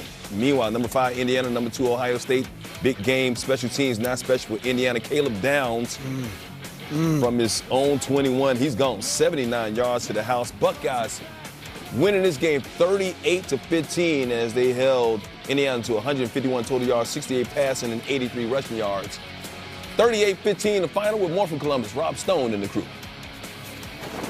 After falling behind 7-0, the Buckeyes rattle off 31 straight points en route to a comfortable win. They get a victory next Saturday over Michigan.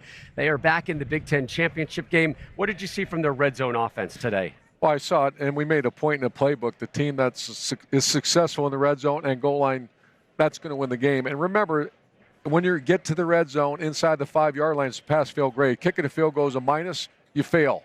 Scoring a touchdown, you win. And they were 4 or 5 after the first one. I still don't understand why they try to drive it in. There were 22 people around the ball. But they spaced it out, made some plays, threw the ball, and ran the edges, and they were 4 out of 5 in the red zone. Will Howard, incredibly efficient, 21 for 25, almost 200 yards, a couple touchdowns, really controlled the game there. You love to see that. The offensive line was a concern. We were kind of curious to see how that would play out. I thought they did a really good job, rushed for over 100 yards. I thought the pressure package that Ohio State brought into the game, it was too much for Indiana to handle. Yeah. They had 5 sacks, they had 10 multiple quarterback hurries, and they just had Curtis Rourke under duress all day today. And for Indiana, guys, they had a chance to prove the doubters wrong today. They didn't get the job done. Now the real question is going to be how far do they fall in the playoff rankings. Still a really good football team, but let's see what the committee thinks. Need some help. Michigan week begins right now. 1,820 days since the Buckeyes last beat the team up north. We've got it live for you next Saturday on Fox. Yeah, Ohio State wins that game. They're in the Big Ten championship game to play Oregon, which has already clinched a spot. Indiana still outside shot, possibly need help. Ohio State, Penn State losing the game right there as well. Meanwhile, more talk about the college football playoffs with Curt Cignetti and Indiana the Hoosiers after this loss. You said earlier that you don't make the decision about who's in the playoff, but you think going into this last week that you should be one of the 12 teams that's in the playoff based on your body of work to this point? Is that a serious question? I'm not even going to answer that one. The answer's so obvious.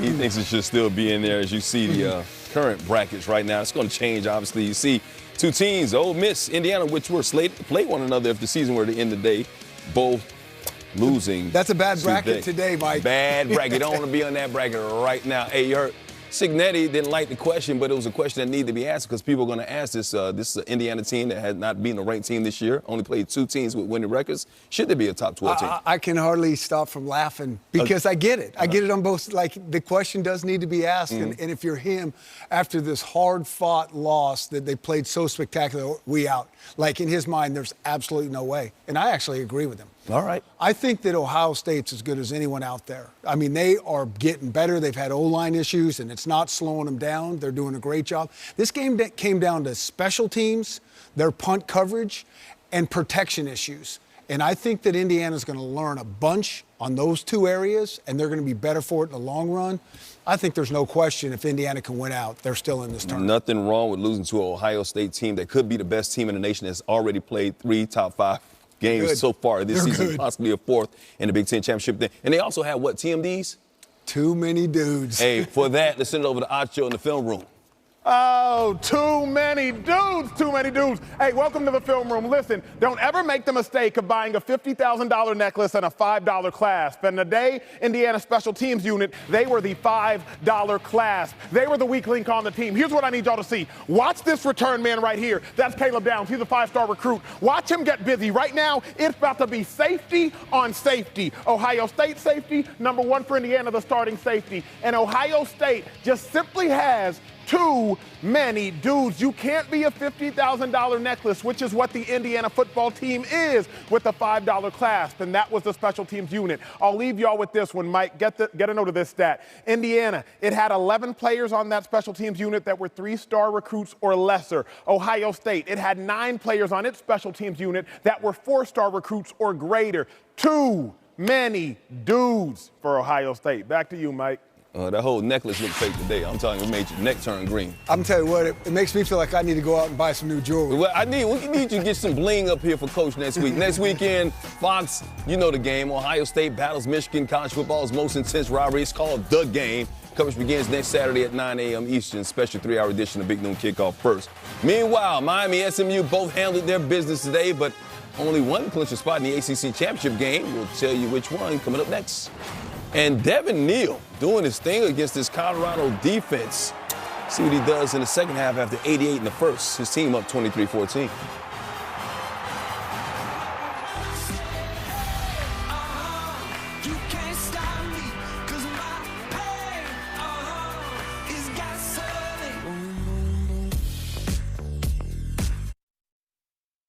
Welcome back to the State Farm Fox College Football Halftime Show.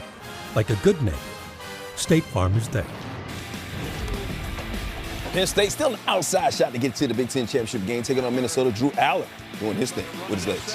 What's kind of crazy about this is so far, Penn State has rushed for 10 yards. How about Penn on the State. extra point, though? What happens here? Oh, man. Well, what we're seeing here is the special teams becoming such a huge factor in all these games because it's hard to really practice live special teams this part of the season. Gophers rowing that boat right now, 19-16 at the half. Hey, Acho, Texas taking on Kentucky. Can Quinn Ewers put a team on his back? We know the defense is going to be good. Again, Texas this season, it comes down to Quinn Ewers, not just this game, but games going forward. Great job rolling left, throwing right. That's a very hard pass to complete right there. He found Gunnar Helm there, and he's going to find him again. 17 yards. Gunnar Helm, coach, is making himself a lot of money this year. That's a young stud at tight end. Up 24-7 Texas A&M next week. Wake Forest, number 8, Miami, Cam Ward show. Scariest throw in football right there. Wide side that feels out, coach. But that guy can make that throw. Colby George there. Cam coming, passing Bernie Kosar for the most passing yards in the season in Miami program history. And then defense coming through right there. Michelle Powell, 77-yard pick six. First 10-win season for Miami since 2017. SMU, clinched a trip to the ACC championship game with a win against Virginia. Speaking of the ball coming out fast and furious, Kevin Jennings can spin it. Right there to Moochie Dixon, Jennings, Matthew Hibner. They're in the ACC championship game. Either Miami or Clemson will be there with them. San Diego State, Utah State. How about this? 20 seconds left in the second quarter. Utah State the fake spike. Oh, did he go? Oh, look at the catch right there. Goodness. Wow, I was about to say Dan Marino, but this catch is amazing. What the placement of the ball, the 1 foot in. Wow. That was beautiful. But the best player in the nation, number 12 for Colorado, Travis Hunter, but his team down 9. Can they make a run in the second half? Why does it always look so easy? Because it is for him.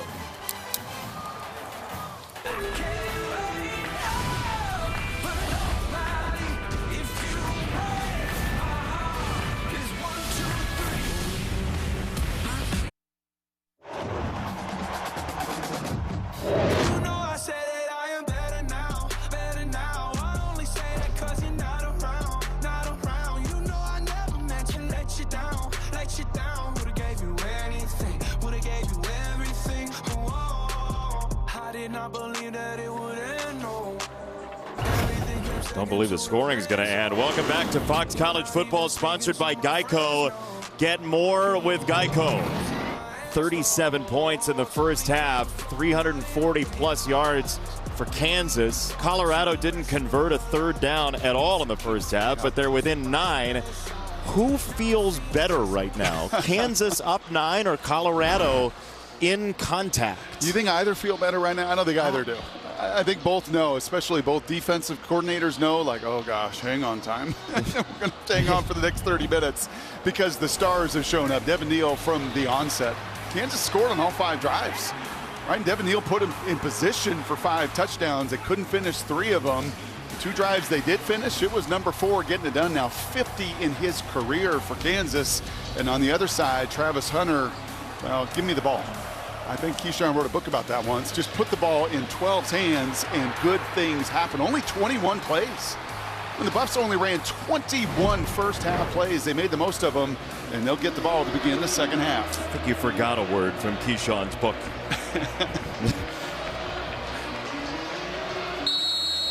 This is fun. It's everything for the Buffaloes, right? Deion Sanders showed up here to try to win championships. And that seemed far-fetched 2 years ago, but it's right there for him. 2 wins, you're in the Big 12 title game. They're down 9 here, and they'll see the ball first. Away we go. And it's a rare non-touchback, and Harge puts it on the ground, picks it up, and this scramble turns into a great return. We've seen that all year in college football. A little juggle, and then stuff happens for the return team. Allison. We have got to be better in third down situations and stop kicking field goals, or it will be a long second half. That's what Lance Leipold told me at the half. He said when they've moved the ball well offensively, it's because they've mixed up their run game and got the ball out quick on the throws, but they've got to finish with touchdowns. As for his defense on the field here, he said we have to tackle better in space. They've been too tentative on Travis Hunter, need to rally up and tackle better. How do you do that with his speed, though, Brock? Easier said than done, right? The whole messaging was close the space. Don't stop your feet, but if you miss, he's gone. Shedeur Sanders now the single-season record holder for touchdown passes. He'll flip to Dallin Hayden, who's all along the sideline alone. Yeah, I don't think either defense has the personnel to stop the other side. And that's indicative of one punt, right? We didn't have a takeaway. We didn't have a sack. Very few negative plays.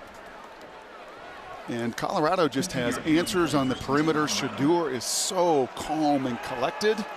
At the 36.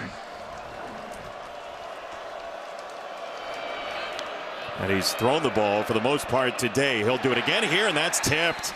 It's tipped by Dean Miller, who's been a sack machine for Kansas. Well, he is an effort guy. He is lean right here. He's going up against the true freshman, and Seton does a nice job.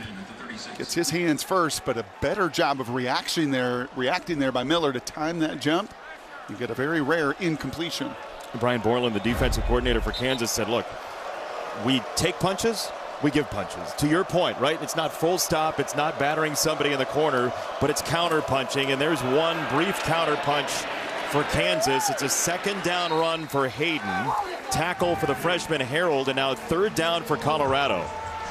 They've not converted one of those, as we mentioned, so far. They haven't had many either because they haven't run many plays. Yep, just 2 third downs. Didn't get either of them. Remember, Mata not a big leg, so more than likely here, 4-down territory.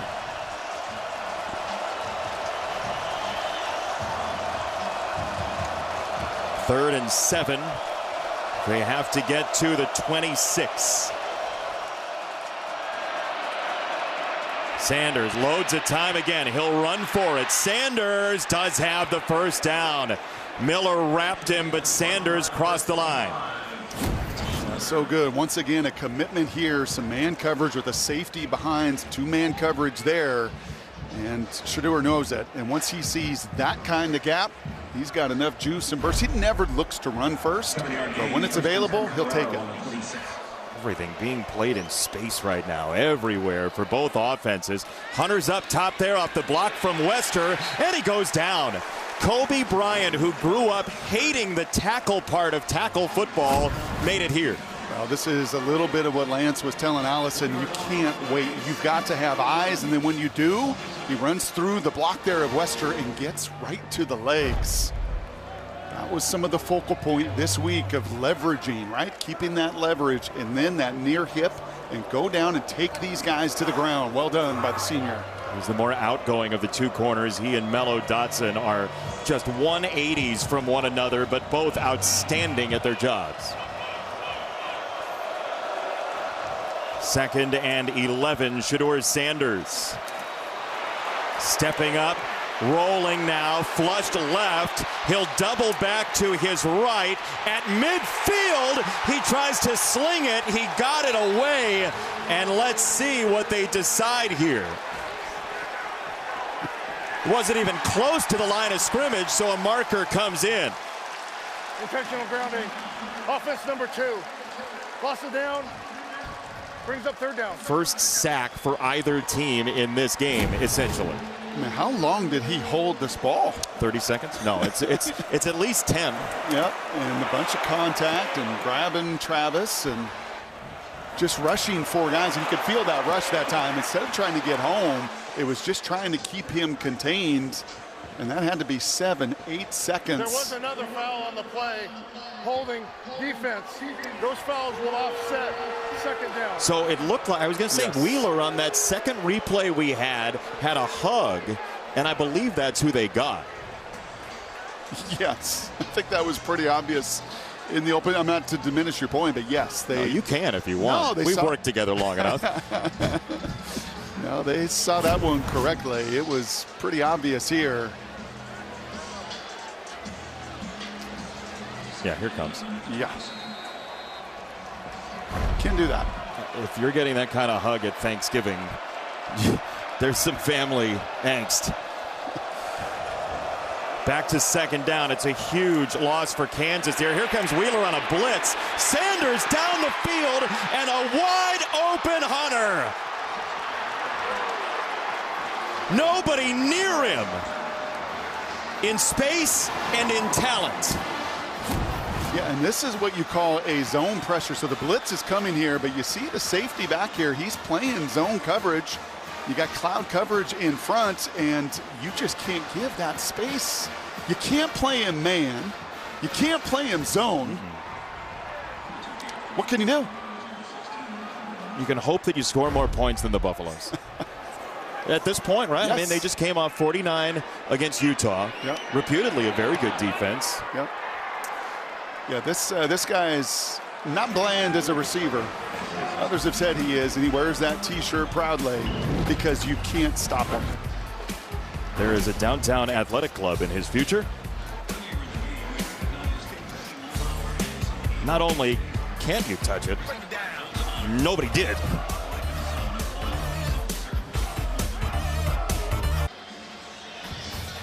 Fox College football is sponsored by Progressive Insurance. Cars, homes, boats, motorcycles, RVs, and more.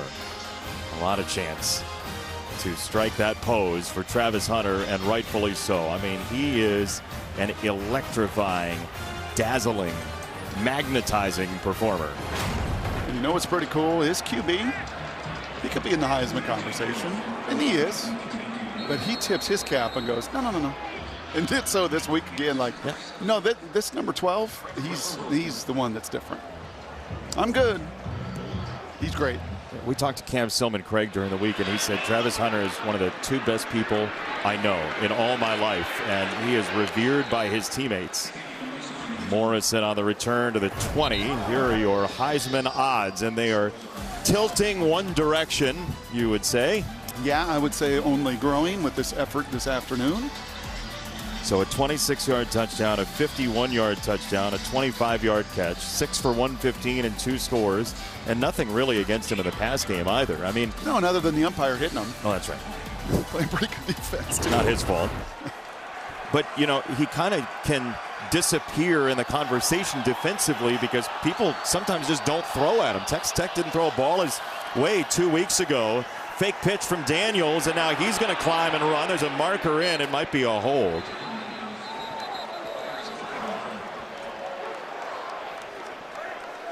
Wester got held and then eventually made the tackle, I think. Offense number 77. 10-yard penalty. Repeat first down. It's on Cabledew in his 49th career start. Yeah, I don't know. Cabledew's like, huh? It's one of these two because for the left guard also, as you said, tackles Wester right there. I think that's more of the call, but a rare negative play. I mean, we've not seen many of these. We were talking about it before kick, like who can create the negative plays to try to put the offense, you know, behind the chains. Not seen much of it. They're going to decline the penalty. Why? I guess they would like 2nd and 11 and kill the down. But when you're facing a team that can run the ball like Kansas, wouldn't you think 1st and 20 to make them one-dimensional? I think that's why you just said why. So here is Neal doubling back. Devin Neal, first down and more. Grimm got in the way. Shiloh Sanders, the tackle, and a marker coming in. Feels like one of those games where if Devin Neal has his say, he's not going to let Kansas lose. Yeah, his ability to change direction at full speed is unique. A conversation with these officials again. The whole crowd wants a horse collar. He called it earlier. I think they're clamoring for that call, but that guy in the open field, he is one slippery sucker. Personal foul, horse collar tackle. Defense It's number a second 21. controversial horse collar in the ball game. Yeah, you're going to see he's just going to get out here and then watch his feet as he gets into, he makes that one miss. There's, I'm going to outrun that one. And it's that cut right there at full speed between McKinney and company. And all Shiloh can do once again is hold on and this time pull him down. From the nameplate, that is more the horse collar that everybody's used to. And now after just 3 penalties in the first half, we have yellow flags everywhere. Offense number 88, 5-yard penalty, first down. Downstairs, Allison. Talking to Deion Sanders at the half, it's about effort on this side of the ball for him. He said we have to tackle better. Everyone has had an opportunity to make plays, and we haven't. They're not outsmarting us. They're out hustling us. We need to be more physical. Well, remember for Coach Prime, 8 missed tackles a game in all those wins, 14 missed tackles on average in their 2 losses. That's a real number. And they're above that already in this game. Another run for Neal. Carter Stoutmeyer with the stop. They're playing without Preston Hodge today in the secondary. Here's what you're talking about. 15 already in 1 half. And I think that number was close to 20 against DJ Giddens, which is what Neal is looking like. We asked Prime yesterday, who are some guys that you face this year that you know are going to be dudes at the next level? And he pointed to DJ Giddens. He said he's got it. Yeah, he just couldn't tackle him. And right now, Robert Livingston and his crew, yeah, it is some effort. It's obviously technique. But Neal is doing it to just about everybody on that side of the ball.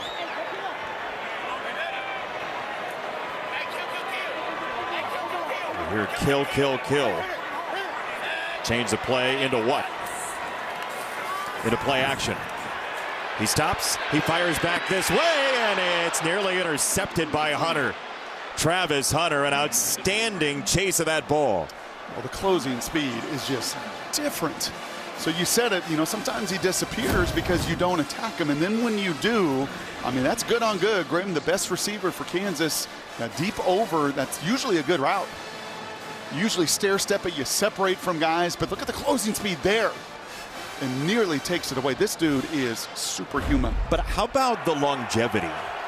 His athleticism to stay on the field all game. And his endurance and perseverance to play through. Third down run, Devin Neal again. Across the 25, Bryce Foster was out in front, leveling folks. That was 3rd and what? 9. But that's Jeff Grimes' deal, right? And once again, we get in these situations, and Foster's out in front of this thing like, who do I even block? I'm not blocking somebody until the 3rd level when I get to, you know, give Shiloh a little introduction to Kansas Jayhawk run game on 3rd and long. There's an injured Kansas Jayhawk down in the field. Fox College football sponsored by Allstate. You're in good hands. Little ones are enjoying all the offense so far today. The injured party is Logan Brown. And that's a big loss, man. He's been playing tremendous. A 6-year guy, former 5-star #1 tackle. Way back when, going to Wisconsin, been playing his best ball. So that'll now flip Cabledew over to right tackle. Clements will come in at left tackle. And I don't know about you, but this feels a little like Bills Chiefs. Like both these offenses have a whole lot more answers than the defenses. That's a good comparison. Let's see how Colorado attacks this new look offensive line. There's a marker in, free play, and it might be interference as well. Skinner went down, feet got tangled. It's going to be a marker against Colorado, but Skinner thought that he got tripped by Hunter. Yeah, I think the feet tangle at the end. I love the shot there in the free play. You know that Skinner, anybody wants to try to score on that guy because just one person has this year. Defense number 25, 5-yard penalty, first down. Yeah, his net is +9 touchdowns coming in. Yeah, so you see the offsides here. Colorado trying a few different things here to begin the second half with some stunts and some slants. But yeah, that's just feet tangling. Good no call.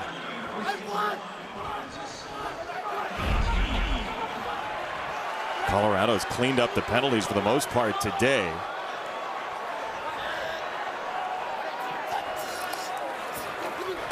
Neal straight ahead. He's going to be hard to stop. They're going to say he's down a yard short of the line to gain, but the big run to set up this sequence. Yeah, and here's Jeff Grimes right in the middle of it, and he's sure a fun guy to talk to as Kansas going to hustle to the line, but running on 3rd and 9, something he's learned a lot about. Yeah, if it's available, you take it to set up maybe a 4th down. Well, and he said, you know, through analytics there at Baylor, I really learned that these defenses are not prepared. So many times, 3rd and 9, like Colorado was expecting pass, you could run right at them. 2nd and 1, it's a run straight ahead, and it's Neal once again. I mean, it looks like he's spring-loaded, and it's 1st and goal for Kansas.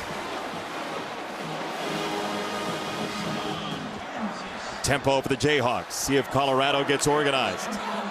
Well, Shiloh Sanders is going to go run to Topeka. This was unabated to the quarterback, so they blow it dead. Topeka? Sure. Wichita. Offside. Defense number 21, unabated to the quarterback. Half the distance to the goal. 1st down. In your next life, you'll be a white hat. Okay. Yeah, this is trying to get a head start.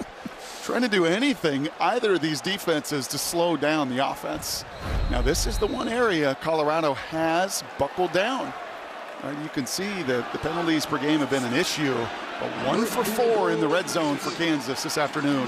You think this is a run here on at least 2 of the 3 plays if they get to 3? I think so. Neal along the right side and just about a yard, if that. Now it does get harder to run, and I get it. These boxes are, you know, more full of Buffaloes. It's condensed space. It's this big box too. Yes, this is a place, I think, against Livingston, who's done a great job down here. Like, I know that he hates all these yards, but you can win games holding people to field goals down in the red zone. It's also a place where you wouldn't mind seeing number 6, Jalen Daniels. Legs come to life with the threat of Neal. Quick snap up to the line. Neal tunneling through. He's down at the 1. 3rd and goal. That's awesome effort and want to out of Bentley. Number 20 here, the linebacker. We've seen this on a couple different occasions by the Buffaloes, just squirming through space, just trying to get in the backfield. Trust us, he got home. One more time. Neal rams in, touchdown.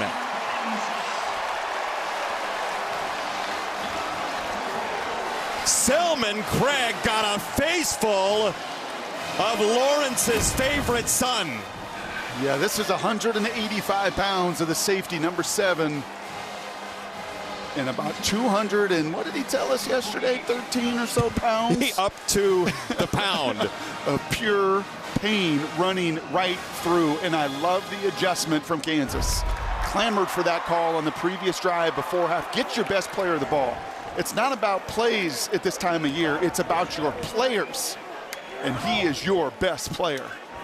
We asked him yesterday about his favorite memories from his time at Kansas, and the first thing he said, you think about how much of this community matters to him, he said the first sellout at the place in Lawrence. And then right after that, the second sellout. Now he's playing in front of 50,000 crazed people in an NFL stadium trying to redirect the Big 12 himself.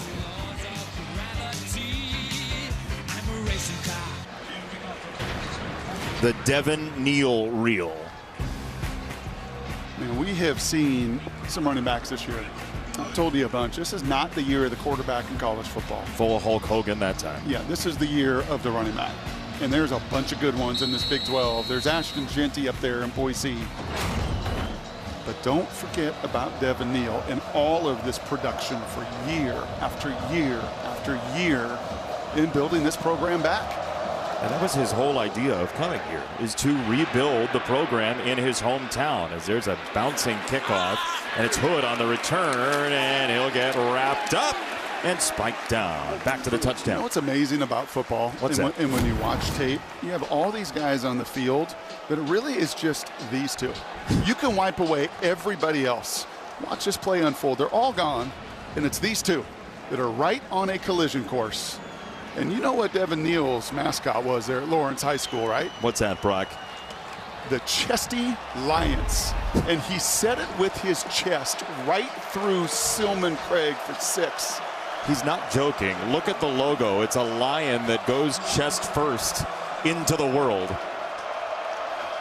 Devin Neal the same. First down, it's Miller, and he is going to lose a yard. Kansas pursues very well. It's second down and 11. Looked like Blake Harold was involved. Miller maybe as well. Well, I'd actually say Cash Cleveland. They set an edge, and he actually ran right into. Miller did a great job with effort, and the other side setting the edge. But that was one of the rare occasions where I think Cash on the old stat sheet makes that tackle. Second and 11 for Colorado. Pressure right up the middle in Shedeur Sanders. Stacy just got it away, and he comes to the sideline. That's Shepard. For the first time today, he makes a catch. Yeah, that is a beautiful little comeback. Travis can run routes you've never seen before, but Shepard and many of the other guys run those plays with precision and timing. Well done. Touchdown maker here and at Vanderbilt. Will Shepard, such an important part of this offense in the red zone. They'll call it 3rd and 1 on the spot here. It's a full yard, too. Remember, Hayden got stopped on 4th down earlier. Fake the toss. Now Sanders breaks it down against Miller, and he has to crumple down to the turf. Miller, Wheeler, Caldwell, and everybody's jawing now. Yeah, this is kind of goofy. You kind of fake a toss one side, and then I think you're trying to sneak somebody from here across. You're going to see the fake toss, but that immediate pressure right in the face. Miller not stopping his feet, right? Getting into the face of Shedeur, and then the sneak route never came across because of the penetration. Pretty clear effort by Brian Borland to bring vertical pressure directly up the middle at Sanders here. Right in his face. Tried to dictate, and for one of the rare occasions and just the second time, a punt this afternoon. Bassett has both. There's a marker coming in at the line of scrimmage. Grimm back to receive. We'll see if the play stands. From the 20, Luke Grimm. And he'll break it down on the sideline and end up out of bounds. We'll check the penalty. It was right at the snap. Possible illegal formation, maybe? Extra guy off the line. I don't see a Jayhawk necessarily in the neutral zone. Illegal formation, kicking team more than 4 in the backfield. That penalty will be added to the Details. end of the run. First down, timeout. Details and fisticuffs. The whole range of what you can see in a football game.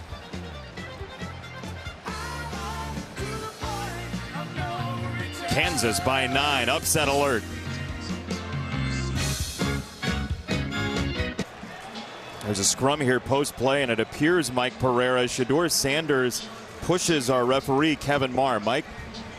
Yeah, there's no question that he does. Look, I get why he's upset because people are almost climbing over him after he was down. But, you know, the officials can use their hands all they want to try to keep order, but you cannot come back as a player and push an official.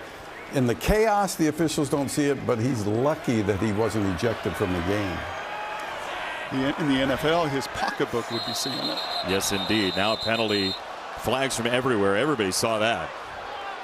I think Mike may have thrown a flag from Los Angeles. Number 75. 5-yard penalty, first down. It's on the new left tackle, Calvin Clements. Yeah, and then you're going to see Vlade Divac flop. Oh, come on. No, I mean, no shot to Vlade, but look at that. Oh, yeah. Oh! Yeah, that's a... in college basketball now, you get one of those, and then the next one is a technical foul. For you young kids, you can look up Vlade. Okay. He was pretty good. It's more than just the young kids. 1st and 15. Daniels pumps the screen, now goes middle screen. It's Casey. The Kansas native spat the ball out, and they're going to say he's down. Is that the second screen of the game? Jeff Grimes getting creative. Yes. Elbow down pretty clearly. Yeah, remember Casey in that win against Texas a bunch of years ago. They won 2 games that season. He had the big 2-point conversion. There's Jeff Grimes working on his screen game. Was that in 2020? Yeah, 21. They won the 2 games in 21. They went winless in 2020.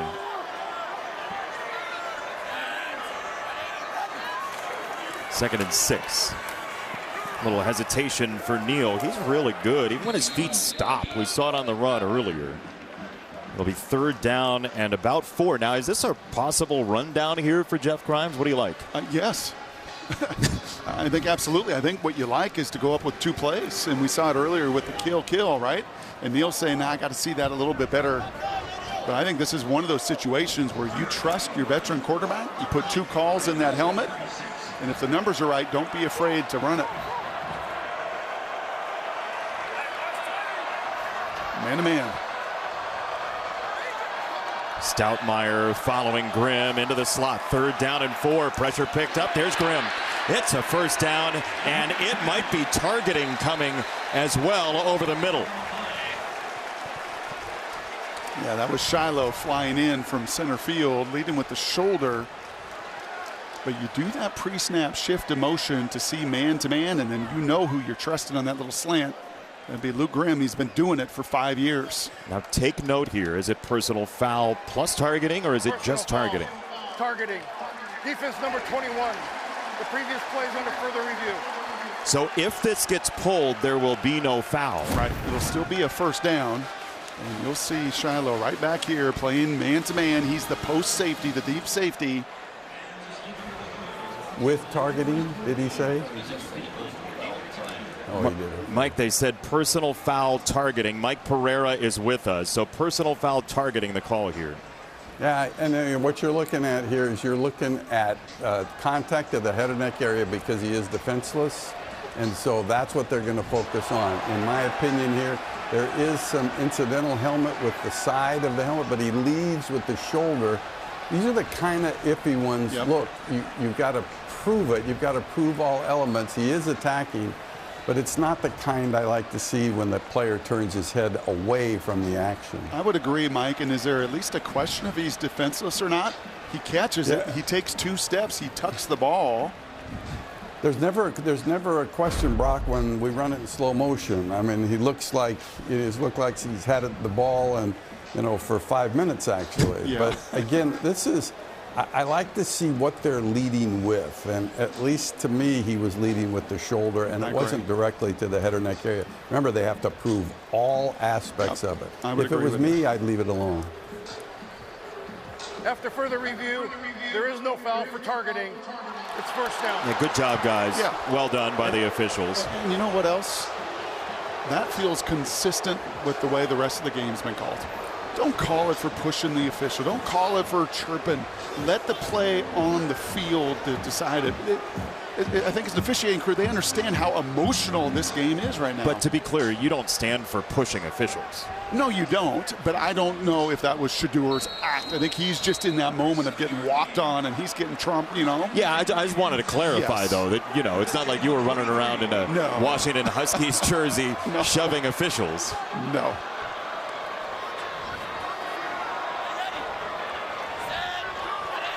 Now Neal will take the direct snap. He'll hand it to Daniels, who wants to throw. He will. He's got Cardell, the tight end. He looked like he was setting up for another long jump. Instead, he dipped the shoulder into Shiloh. Well, there's one of your creative little plays, right, where you're going to switch spots. The 2 best friends in the backfield. Neal does this very comfortably. Is the Wildcat quarterback. He's going to fake it. This is right out of the Andy Kolonicki playbook. Kept a lot of them with Lance Leipold. Kept the whole playbook, in fact. And got to a creative one for another big play right there. Now Devin Neal, who has 151 yards on the ground already, is the option man here, and he gets stonewalled. Beautiful pursuit by Colorado. Keaton Wade eventually makes the tackle. Bentley was helping. Yeah, you can't play that option better than that. Watch the edge here. That's Keaton Wade that you referenced. He goes right to the quarterback, and Bentley does not hesitate. They leverage it thing beautifully. They called it vicing. One guy outside, one guy inside on that option game. There were answers for both, and a rare negative play.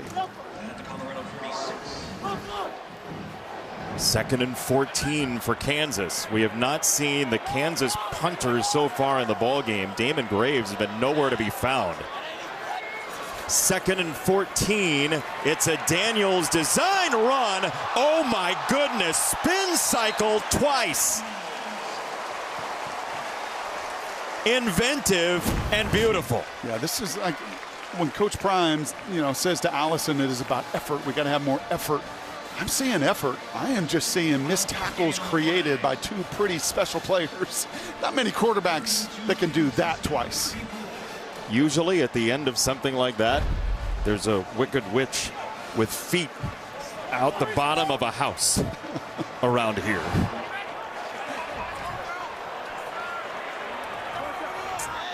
Third and 2. Grimm, the motion man. Daniels for Neal. That's been such a problem for the Buffaloes out of the backfield all year long. It's a first down. Well, it's because of all the man-to-man coverage, and just look at all of the clutter here. Right, look at all the traffic that you're trying to sort through. You have Grimm as well. You have both options. I mean, Livingston right now is like, man, maybe I was right telling those guys yesterday. It feels like I'm playing Lamar and Greg Roman with all these formations and the run game and the commitment and the QB right now and a running back. I cannot stop. Kansas 4 for 4 on 3rd down in the second half. They're going to go multiple tight ends here on 1st down. Give it to Neal, and he gets yanked back. Barnes with the tackle, like an Oscar speech that ran long. They just get the cane out and pull you. Kansas may be doing that very thing to Colorado's Big 12 title game hopes. The Buffaloes have been cruising at the end of the year, but Kansas is in the way after 3.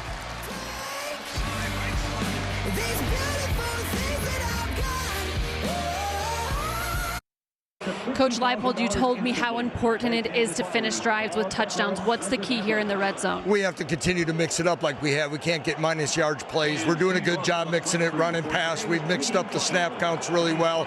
We need to sustain that here in the 4th quarter because, as you can see, they can extend plays and be awful dangerous. With the lead to start the 4th, what are the biggest things you'll remind your guys of? Again, we've got to continue to be physical at the point of attack, continue to punch another one in here, and then generate some pass rush when they get the ball. Thanks, Coach. Thank you. His team's driving. He wants a touchdown. Jalen Daniels behind Neal, and he gets submarined down by Nakai Hill-Green. It's 3rd down, Kansas.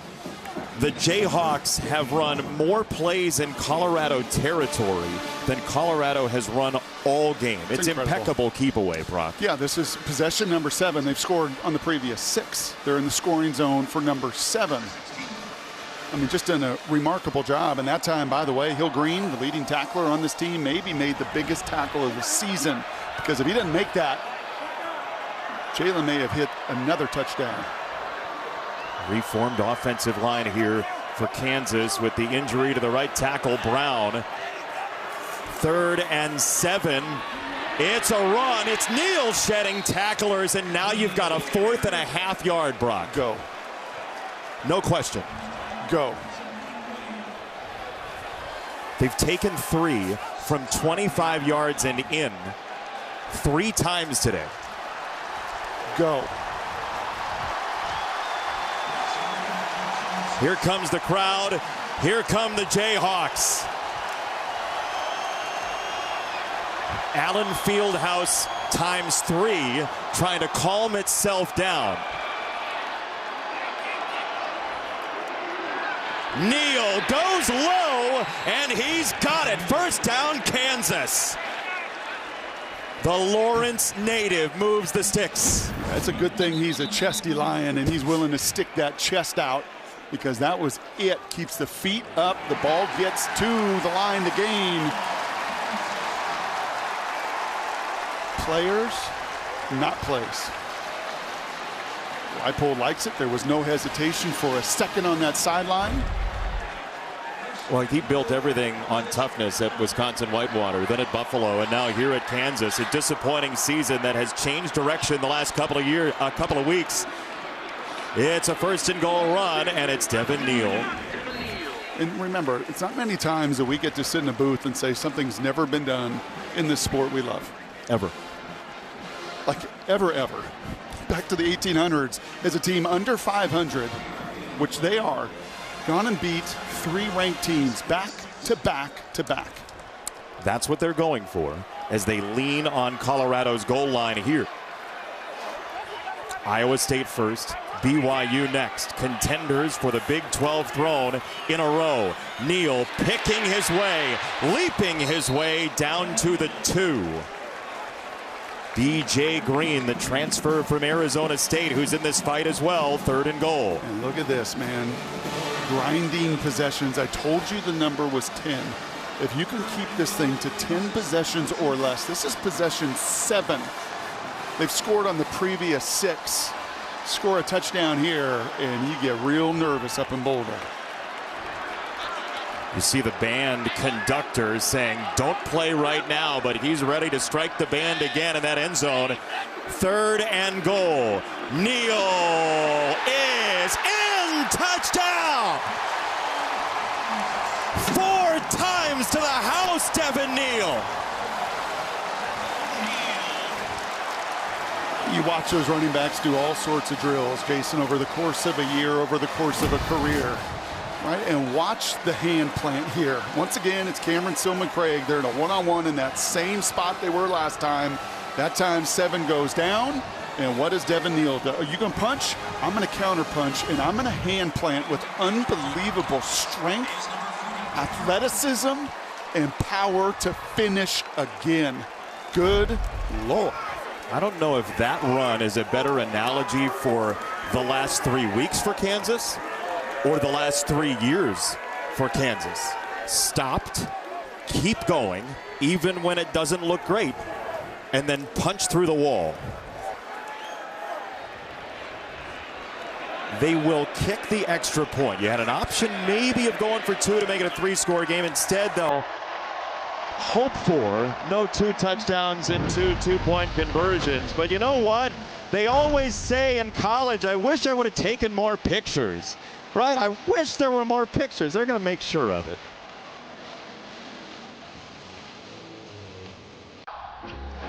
Fox College football sponsored by Pacific Life, creating financial security for nearly 160 years. Just savor it for a moment. Kansas has slathered touchdowns all through the running game. Just grab you some. Young man, senior day here in Kansas City, not the place he expected it to happen, but in his hometown, they're revamping the place where Kansas calls home, and he's a big part of the reason that's going on. Already the school record holder coming into tonight when it comes to career touchdowns. Now he's making that mark look untouchable in the years to come. He's having as good of a senior night as anybody could ever want. Time now for our Aflac trivia question. Get help with expenses that health insurance doesn't cover with Aflac. Who's the last Power Conference team to make a conference championship game the season after winning 4 or fewer games like Colorado is trying to do after 4-8 last year? You got it? No. Okay. I like your honesty. Well, yeah, I'm kind of got Shedeur right here. He's got to figure it out. He's got to continue to spit that ball out. Holding on to it has gotten him into more problems than anything else. He does right here for Hunter. It's a screen once again, a little sidestep, and he is rushed out of bounds by Dotson and Grant. All right, here's the answer to our Aflac trivia question. We'll get for you real quickly so you can share it with your friends. Auburn, 2013. They were 3-9 in 2012, winless in the SEC. That's right. You should have had it. I should have. It's all right. Is that Malzahn? The answer is yes. Thanks. Second down, Colorado. This is still a 2-score game. There's a lot of time, but 2-point conversions now are on the menu for the Buffaloes. Sanders goes over the middle, and that's met immediately. Traylon Miller gets hit again. Marvin Grant, the former Purdue Boilermaker, has had a really nice game so far in tackling. Yeah, 241 tackles coming in. Another one of these veteran players, 6-year players, so much experience on both sides of the ball for the Jayhawks. How much heat do you bring here? I keep everything in front of me. I want that clock to tick, tick, tick, tick, tick, and just do not give up the big play. So 3rd and 3, they'll rush 4. Sanders sees a little pressure coming. He fades to his right. Sanders on the throw. He's got the first down. It's Travis Hunter once again, his 8th catch of the ball game. Yeah, and it's really easy to say plaster, plaster, plaster, and you do it all week against scout team guys, and then you try to do it against these two, and you just can't. The relationship they have, the timing together, and when that play extends, Shedeur knows right where he's at. Now, Shedeur is 21 for 23 with that catch for Wester. 2 incompletions for a team that's trailing by 16. 10 minutes to go. Colorado with 2 wins this week, and then against Oklahoma State goes to the Big 12 title game. With a loss, a lot of help necessary. Welch, the tailback, still no Augusta in the second half. Here's a handoff for Hunter. Flip it back for Sanders. He'll throw it back this direction for Wester. And off he goes on the gas pedal. Wester, foot in the ground. Another dagger of a cut to the 30. What a design by Pat Shurmur. Saw that play at practice the other day. Said to Pat before the game, are you going to get to that reverse? And then the throwback screen with all the linemen in front. And he said, in the alumni zone. What's the alumni zone? Between the 35 and 35, and they got there at exactly the right time. And Wester, for one of the rare occasions, gets to show you what he can do in the open field, which is nasty as well. There's a run for Welch, and he is drilled. Cornell Wheeler became a human missile. Yeah, I wonder at some point when you're just going to say no more runs, right? And here's Wheeler, the Michigan transfer, again, a 5th-year guy that sees the play. He gets out ahead of it. There's no chance for Brown to get to him. And honestly, like now, season on the line, playoff on the line, Big 12 championship game on the line. You could see 39 yards rushing. But where are you best at? You're best kicking it out and just give the ball to the guys in the perimeter. They've only run 12 times all game. Here comes Miller around the corner. He got a hand on Sanders, who will fling it toward the sideline, incomplete. There is a flag down. Wester, the intended target. The flag is in the backfield at the 34. Sanders was clean on the throw. Yeah, I did not see any hold looking at it again. I didn't see hands to the face or anything. Just a lot of warfare going on right in here. Good effort once again from Miller. And just a half-yard off down the field.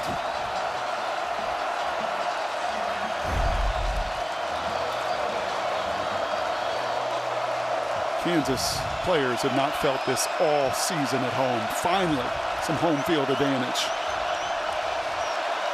3rd and 12. Miller hops inside. Miller gets to Sanders, can't corral him. The throw over the middle for Welch is a first down. The escapability, just slight movements by Sanders to create that play. It's so good, and he's so composed doing it. Watch him hold the ball. Watch young quarterbacks, 2 hands on the ball right there. As he steps up, he just dips those shoulders and never panics. Total calm with the eyes down the field, and once again, Buffalo making people miss in the open field. 2-possession game. Longest Colorado's had it all day. This 4-minute drive, and Welch with a run. Time is moving. Yes. 3 timeouts left. And again, I mean, that run gets you 2-3 yards. And I know you're trying to slow down the rush, but he makes a miss anyway. And again, that's not all Pat Shurmur. Those are RPOs. Shedeur has every chance to change things at the line of scrimmage as well. But you're just letting that clock tick away versus an offense you've not stopped one time today. Miller just came off the field on the substitution, and now there's a penalty. They'll blow it dead. It's likely a false start. Bad time for a Colorado flag. The receiver's not getting set.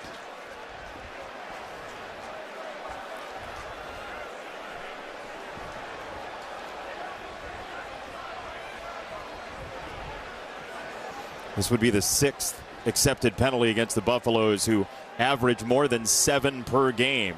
In the top 3 in the Big 12. A lot of conversation here. Will Sheppard never got set before that ball got snapped. There are 2 fouls on the play. False start. Offense number 14. Illegal substitution. Defense. Those fouls offset. 2nd down. So that's the 2nd time a big Colorado mistake has been offset by a Kansas flag. So the clock is moving, though, off of that. Down to 7 minutes.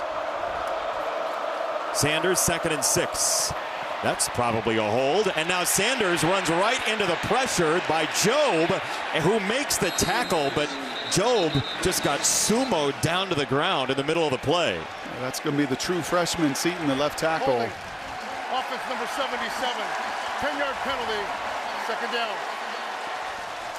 This happened a couple times a week ago. He is such a good one. Going to be a freshman All-American right here. But you're going to see him. Jobe just gets into the body and he reaches around, corrals, and pulls him to the ground right in plain view of the guys in the stripes. And he is going to be a great one. Hyper-talented freshman, but a big penalty there. We're moving towards 6 minutes. Off a spin from Miller, it's Sanders to throw, and it's nearly picked off. Kobe Bryant, who's got 4 picks this year and 13 in his career, stepped in front of Sheppard. Yeah, that close. I'm not going to say to end the game, but to make the climb back up incredibly difficult. Kobe and his partner Mello on the other side, 2 of the best in the country. 25 combined career interceptions, as the injured party is Philip Houston, the right tackle for Colorado. 3rd down when we come back as we check on the offensive lineman. Welcome back to Fox College Football, sponsored by Geico. Get more with Geico. Kansas has led, for the most part, in the 4th quarter this year. It's time now for Above and Beyond, sponsored by Jersey Mike's. Be a sub above, and if they win this one, it's going to be because of Devin Neal. Yeah, those 2 stars have shined bright tonight. 3rd and 16, 2 downs to get 16 yards. Shedeur Sanders lets it rip down the middle. It's juggled and down to the deck, incomplete. Sheppard had a hand on it. Taylor Davis thought he picked it. For now, it's 4th down.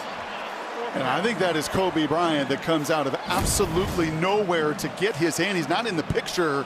And then he's got a sudden burst to rip right at the hands. Ball clearly bounces. What an unbelievable play by Kobe Bryant. No, actually, that was Mello to come across and respond and knock it away. These 2 corners showing up when it matters the most.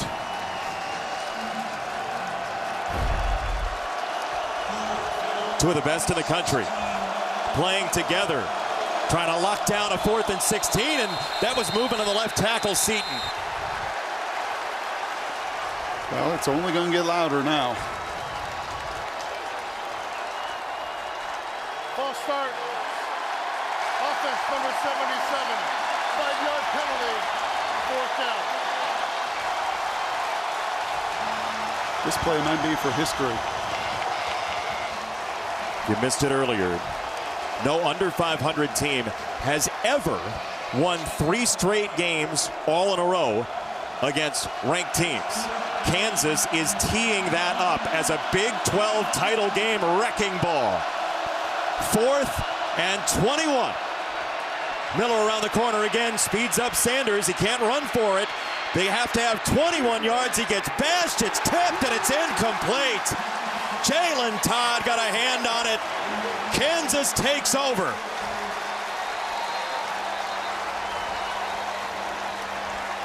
The Big 12 is carnage again.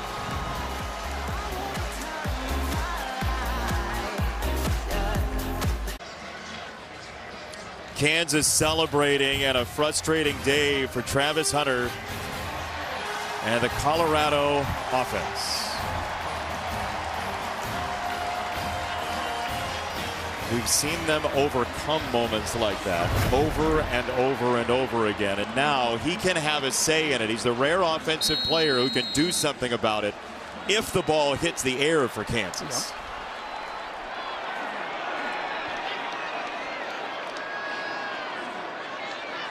Colorado has been great at forcing fumbles this year. They have 10 fumble recoveries to lead the Big 12. Savion Morrison on the run. We'll see when Colorado starts using the timeouts. Probably not yet. Possession number 8. And remember, Kansas has scored against Deion and these Buffaloes on every single possession. 7 for 7. That's really hard to do. So not only do you have to stop them from first down, they can't score again, or you're going to lose. No margin. Average time of possession on those drives, Brock, is over 4 minutes for Kansas, 4:11. Pump fake, Daniels going to run for it. And there is a marker that's come in. It's over on the far sideline. See it right there at the 32, and then some post-play extracurriculars, and there is probably a flag on McKinney coming.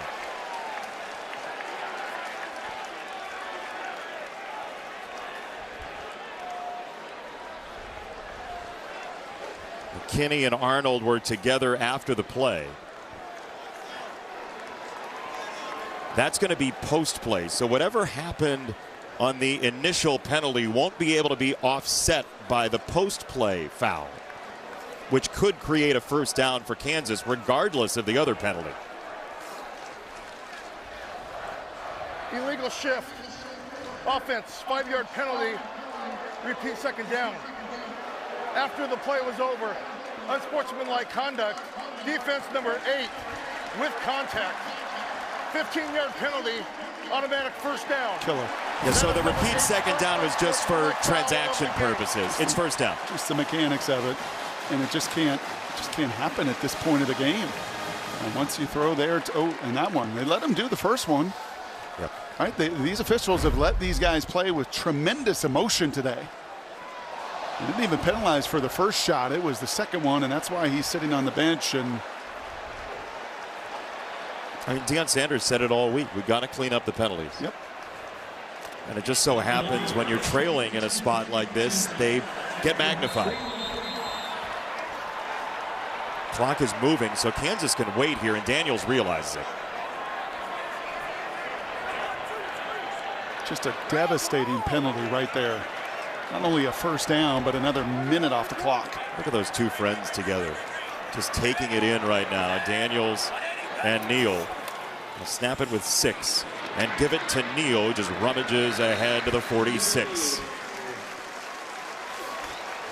This is the way Kansas, with clever offensive play calling, but also grit, has rebuilt from a winless 2020 to what this is now, which is at the very least a chance for a bowl game next week if they win today. Yeah, and after losing 5 in a row, it had been really easy to just tuck tail and run. Season's over, everything's lost, can't win the Big 12, and instead they have become, as Joel Klatt said, the Grim Reaper of the Big 12.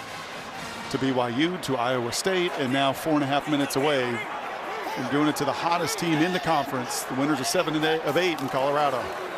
Change the play there. Neal changes direction there. He's got a first down, and he's got the game of his career on his last Kansas home game. So clearly changing the play here. They've done this all day long as well when they needed to. A couple plays called in the huddle. And this time it's right through the arms of Nwankwo. I mean, that may be the most impressive of all, of the 300-pound nose tackle running through him as well. Just keep on feeding. It's a hungry lion right there. Lawrence High School. Tomorrow on Fox, timeout, by the way, there for Colorado. Huge NFL doubleheader on deck. Cowboys, Commanders in the NFC East or other regional action. Then in America's Game of the Week, Christian McCaffrey and the Niners against Jordan Love and the Packers, or Cardinals Seahawks as well. Check the local listings for the game in your area. It's all on Fox and the Fox Sports app. 263 total yards for Devin Neal. He's still about 60 away from a career high in total yards. And I think most impressively, And we talked about Colorado early in the open of really trusting this defense, deferring and leaning into them because they were great at all three levels. Devin Neal's done this to everybody at every level of this defense. The ends, that time Wonquo, the linebackers, Bentley, Shiloh Sanders, Silman Craig. It really does not matter. There has not been a defender who's had an answer for number 4. They came in top 16 in the country in run plays of 10 or more. They've got 10 of them, to make it 11 of them today. First down, Kansas, Devin Neal. Yeah, probably give the guys up front their due as well. I mean, this is Cable Due just getting a body on a body, displacing that time 315-pound Barnes. I'm going to have an effort like this. He has been superhuman, especially sniffing the goal line in the second half. But those big hogs in front of him have laid the foundation. Crowd chanting Devin Neal.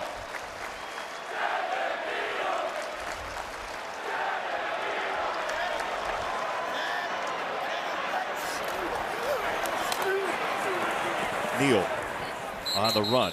Frankly, Jason, this was the most dangerous foe in many ways for these Buffaloes because of this ability to run.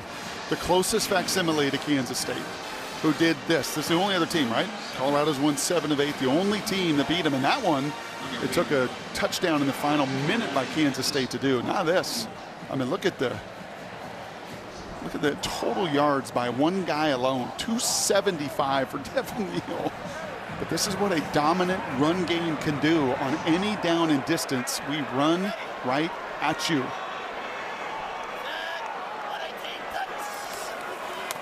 Right back there on 2nd and 9 off the block from Casey. He'll get stuffed. It's about a yard. The timeout coming for Colorado. Maybe they're not going to. So it looks like it's right squared up for the 2-minute timeout here. It looks like there will be the 2-minute timeout rather than forcing Kansas to run a play. You know what that body language and that look for Deion says to me? Like, this is a humbling day physically. Give up over 500 yards of offense. They move it up and down the field on every single one of their 8 possessions. And they lean into Devin Neal for a career high 35 carries. And kind of like Travis Hunter, you don't even look tired. He's wanted to do this very thing. Put Kansas on the map since high school in Lawrence. And he's done it tonight.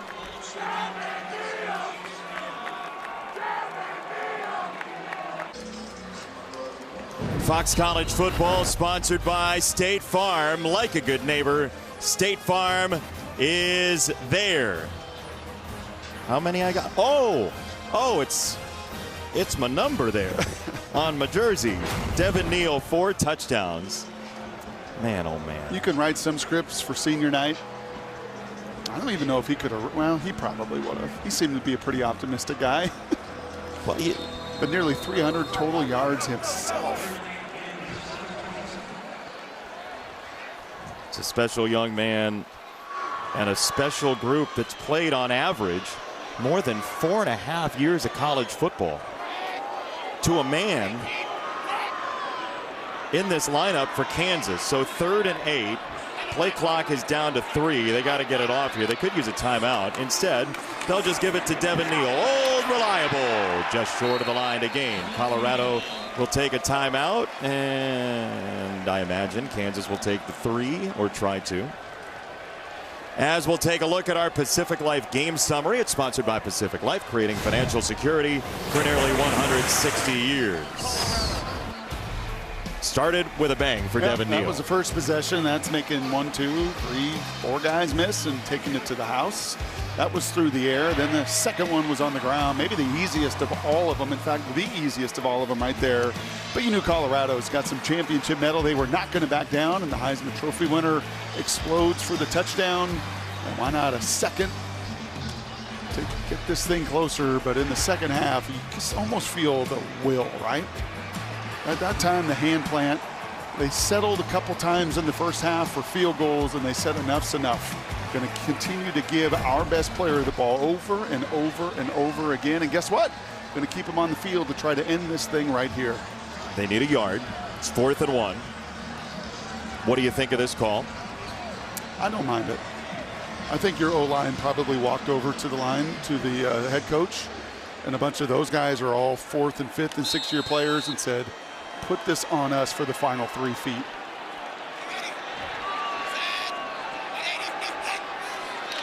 Devin Neal, straight ahead. He sneaks through the other side, and so has Kansas this season.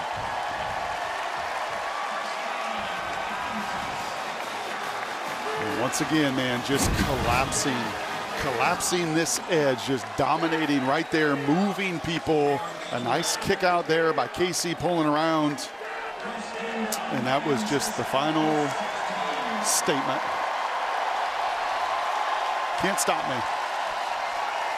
We've seen in college football, when you go 2-6, there's a question of, are guys going to opt out? Are they going to prepare for the NFL? And Devin Neal and Jalen Daniels said to us, we didn't have any of that. In part because all these guys came back to do something together. This is as close to a team concept of anything you'll have in college football, especially at the end of a quote-unquote down year. Yep. And to do something never done before. And that is why college football matters. That heart beating and shown by the tailback. Coming up after the game, stay tuned for College Football Extra, sponsored by Defender. And a Big 12 title game dream may be torn asunder in Kansas City. The Heisman's not. Travis Hunter is the best player in college football, but on this field and in this building today, that was as good an effort by an individual I've ever seen in Devin Neal. The first time in FBS history ever a team with a losing record has won 3 straight games against ranked teams.